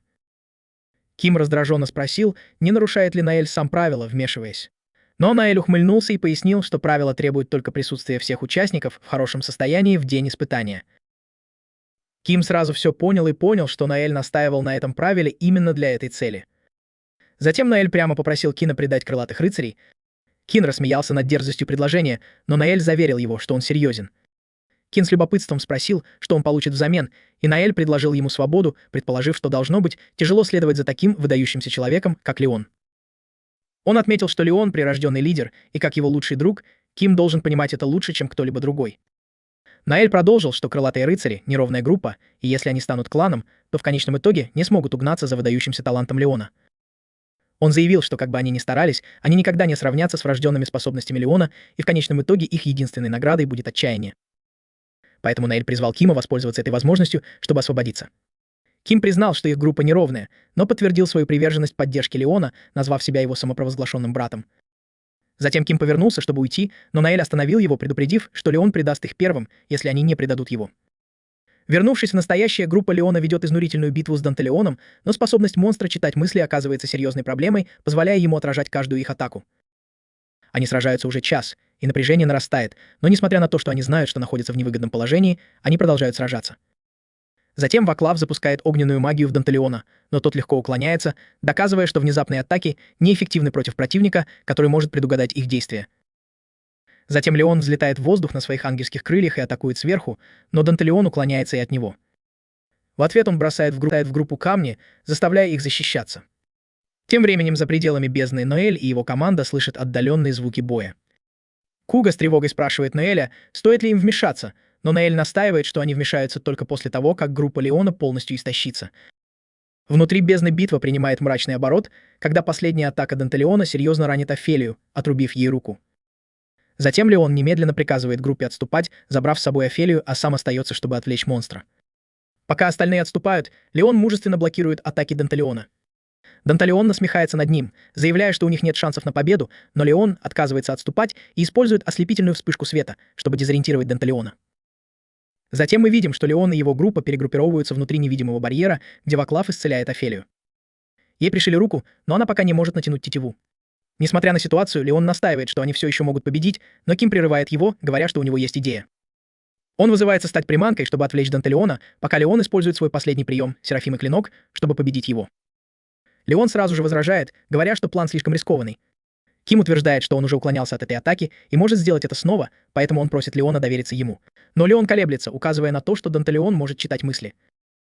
Он поймет, что Ким приманка и план вряд ли сработает. Король Сай признает, что у них заканчиваются варианты, и напоминает Леону, что если они потерпят неудачу, то будут дисквалифицированы, а крылатые рыцари будут распущены. Леон, немного подумав, предлагает спорное решение. Объединиться с Синим, чтобы вместе победить Данталиона. Он считает, что сотрудничество с командой Ноэля означает, что никому не придется идти на ненужные жертвы. Хотя они проиграют экзамен, они все равно смогут убедить его позволить им остаться вместе как группе. Остальные явно чувствуют себя неловко из-за того, что это именно то, о чем их предупреждал Ноэль. Он спрашивает Леона, серьезно ли он относится к тому, чтобы довериться Синему, или он отвечает, что это их единственный реальный вариант и говорит, что это правильное решение. Ким не выдерживает и говорит Леону, чтобы тот хоть раз перестал изображать из себя праведника, но Леон пытается успокоить его, не понимая, почему он так злится. Ким обвиняет его в том, что он принимает решение, не учитывая чувства остальных, и говорит, что Леон доверяет Ноэлю больше, чем своей команде. Леон на секунду колеблется, но затем признает, что действительно доверяет Ноэлю больше, чем ему. Это выводит Кима из себя, и он, не говоря ни слова, наносит Леону несмертельный удар.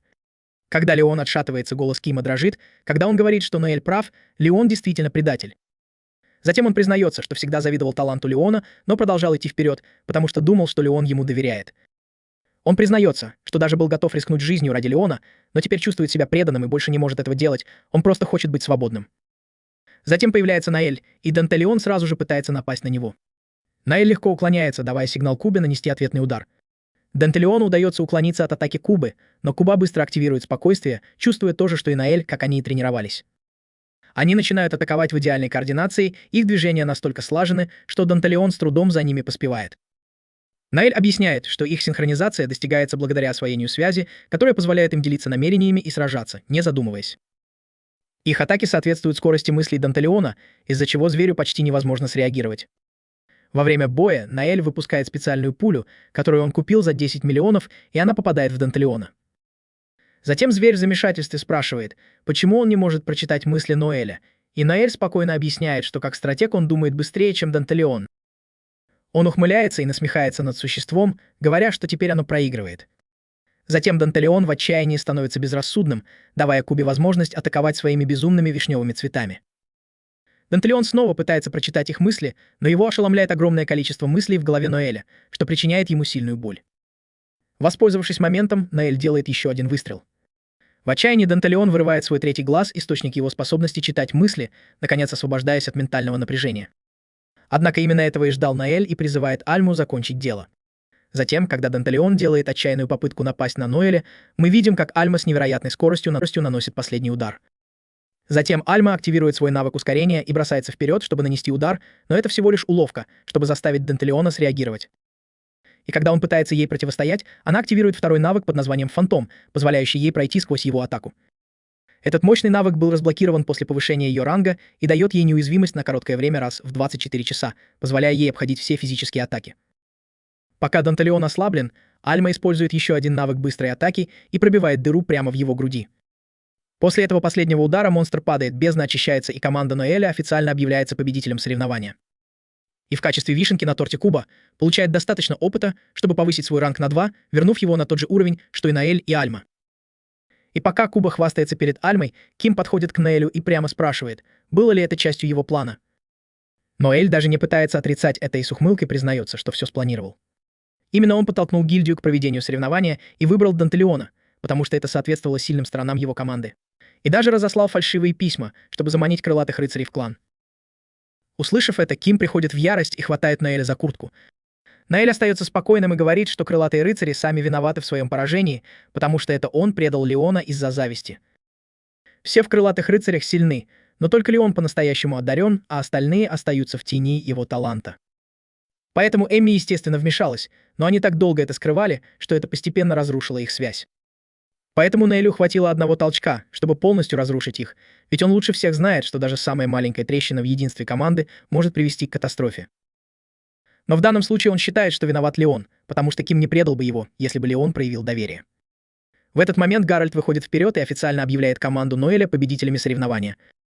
И согласно правилам конкурса, крылатые рыцари будут немедленно распущены за поражение. Затем мы видим, что новости о результатах распространяются по столице, и многие опечалены, потому что крылатые рыцари пользовались всеобщим уважением. А что касается самих участников, то поражение стало для них тяжелым ударом. Офелия решает уйти из Искателей, считая, что ей не хватает сил продолжать, и со слезами на глазах прощается с Алисией. В то время как Ваклав, не теряя времени, принимает предложение присоединиться к другой команде в тот же день и без колебаний уходит. Тем временем Ноэль навещает Хьюга, чтобы рассказать обо всем, что произошло. Однако, Хьюго не считает это победой, учитывая, что крылатые рыцари были одной из немногих групп, состоящих из действительно хороших людей. Ноэль отмахивается, настаивая, что он не сделал ничего плохого, потому что, по его мнению, крылатые рыцари уже были обречены на распад. И все, что он сделал, это ускорил неизбежное. Затем Хьюго начинает понимать, чего на самом деле добивался Ноэль, организовав все это, но не может понять, как распад крылатых рыцарей мог убедить Леона присоединиться к нему. Ноэль с хитрой улыбкой заверяет его, что у него есть надежный план, как привлечь Леона на свою сторону. А когда это произойдет, Хьюго тоже присоединится к команде. Затем Ноэль поворачивается и уходит из тюрьмы. В другом месте города Ким изо всех сил пытается заглушить свою боль и уничтожить свою печень. Сгорбившись над стойкой, он просит еще выпить. Однако бармен уже сыт по горло и отказывает Киму, явно беспокоясь, что тот спивается. Он знает, через что прошел Ким, но мягко напоминает ему, что он еще молод. Так что есть много других команд, где он мог бы начать все сначала, если захочет. Но Ким не хочет этого, потому что его мучает то, что он сделал. Оглядываясь назад, он понимает, что если бы Леон согласился на его план, он бы погиб, потому что это не сработало бы. Леон сделал лучший выбор, который мог сделать в сложившихся обстоятельствах, чтобы защитить всех, а он отплатил ему тем, что ударил его ножом, и это чувство вины его убивает. Даже бармен качает головой, прямо говоря Киму, что он действительно сильно облажался. Но напиться до беспамятства ничего не исправит, потому что ему нужно сделать кое-что гораздо более важное — освободить Леона. Ким тупо смотрит на него, и бармен говорит, что Леон, вероятно, сейчас винит себя во всем и не может двигаться дальше. И если Ким действительно заботится о Леоне, он должен пойти к нему и все прояснить. Тем временем Леона загоняют в угол в переулке Эдгар и пара его друзей. Эдгар увидел новости о поражении крылатых рыцарей и не мог упустить шанс пнуть того, кто уже на дне. Он давно ненавидел Леона, потому что его безупречная репутация и популярность всегда сводили его с ума, в то время как с Эдгаром обращались как с подонком. В основном потому, что он побеждал, но это не главное. Потому что когда друзья Леона ушли, а его воля к борьбе была сломлена, Эдгар хочет прикончить его. Но прежде чем он успевает что-то сделать, появляются Ноэль и его команда и без труда расправляются с друзьями Эдгара. Эдгар сердито кричит на него и требует знать, что здесь делает Ноэль, а Ноэль с улыбкой отвечает, что просто вышел прогуляться. Эдгар не верит ему и говорит Ноэлю уйти, утверждая, что он мешает. Ноэль, не оценив отношение Эдгара, спокойно говорит ему следить за языком. Эдгар чувствует себя оскорбленным и готовится к драке, но его друзья не такие тупые, как он, потому что они знают, что лучше не связываться с командой Ноэля, и разбегаются, как крысы с тонущего корабля. Ноэль, однако, не останавливается и решает преподать Эдгару суровый урок уважения. И не дрогнув, он отрубает Эдгару нос и давит его ботинком. Эдгар кричит от боли, когда Ноэль хватает его за волосы, подтаскивает к себе и холодно обещает сделать такую же пластическую операцию каждому из друзей и родственников Эдгара, если он когда-нибудь снова поведет себя как подонок. В ужасе Эдгар клянется, что будет вести себя хорошо и убежит так быстро, как только сможет. И как только Эдгар уходит, Ноэль поворачивается к Леону и спокойно говорит, что у него к нему дело, и, не теряя времени, просит Лиама присоединиться к его клану. Леон не может поверить своим ушам, но Ноэль уверяет его, что предложение настоящее. И чтобы подсластить сделку, говорит, что если Леон согласится, он даже сделает его вице-мастером клана. Наэль считает, что это хорошая сделка для Леона, но Леон категорически отказывается объединяться с кем-то вроде Наэля, потому что если бы Наэль не появился, крылатые рыцари все еще были бы вместе. Но Ноэль резко возражает, указывая на то, что вечеринка должна была провалиться с самого начала, и в глубине души Леон тоже это знал. И даже единственная причина, по которой Леон был таким праведным и сильным, заключалась в непоколебимой преданности и самоотверженности его товарищей по команде. Но как бы они ни старались, они никогда не смогли бы сравниться с природным талантом Леона, поэтому растущий разрыв в навыках неизбежно превратился бы в зависть. Леон неохотно признает, что Наэль прав, но все равно не может заставить себя принять предложение, потому что для него присоединиться к Наэлю означало бы отказаться от всего, над чем так усердно работали крылатые рыцари. Ноэль бросает ему вызов, спрашивая, планирует ли он вообще перестать сражаться, потому что если он сдастся сейчас, слава крылатых рыцарей канет в лету. Но если Леон сделает себе имя как искатель, он сможет сохранить их наследие. Наэль знает, что люди могут считать Леона предателем, но на этот раз Леон должен быть эгоистом, чтобы защитить то, что для него важнее всего. Леон обдумывает слова Ноэля и понимает, что в них есть доля правды, но прежде чем принять какое-либо решение, он требует знать, почему Ноэль вообще решил стать искателем. И не теряя времени, Наэль заявляет, что намерен стать величайшим искателем всех времен и добьется этой цели любой ценой. Уверенности в голосе Ноэля достаточно, чтобы убедить Леона, но Леон ясно дает понять: если Наэль не выполнит свои обещания, он никогда его не простит. Затем они пожимают друг другу руки, скрепляя свое новое партнерство, и вместе выходят из переулка как единый клан. Тем временем Марион просматривает материалы дела со своим дедушкой, и они ее не впечатляют.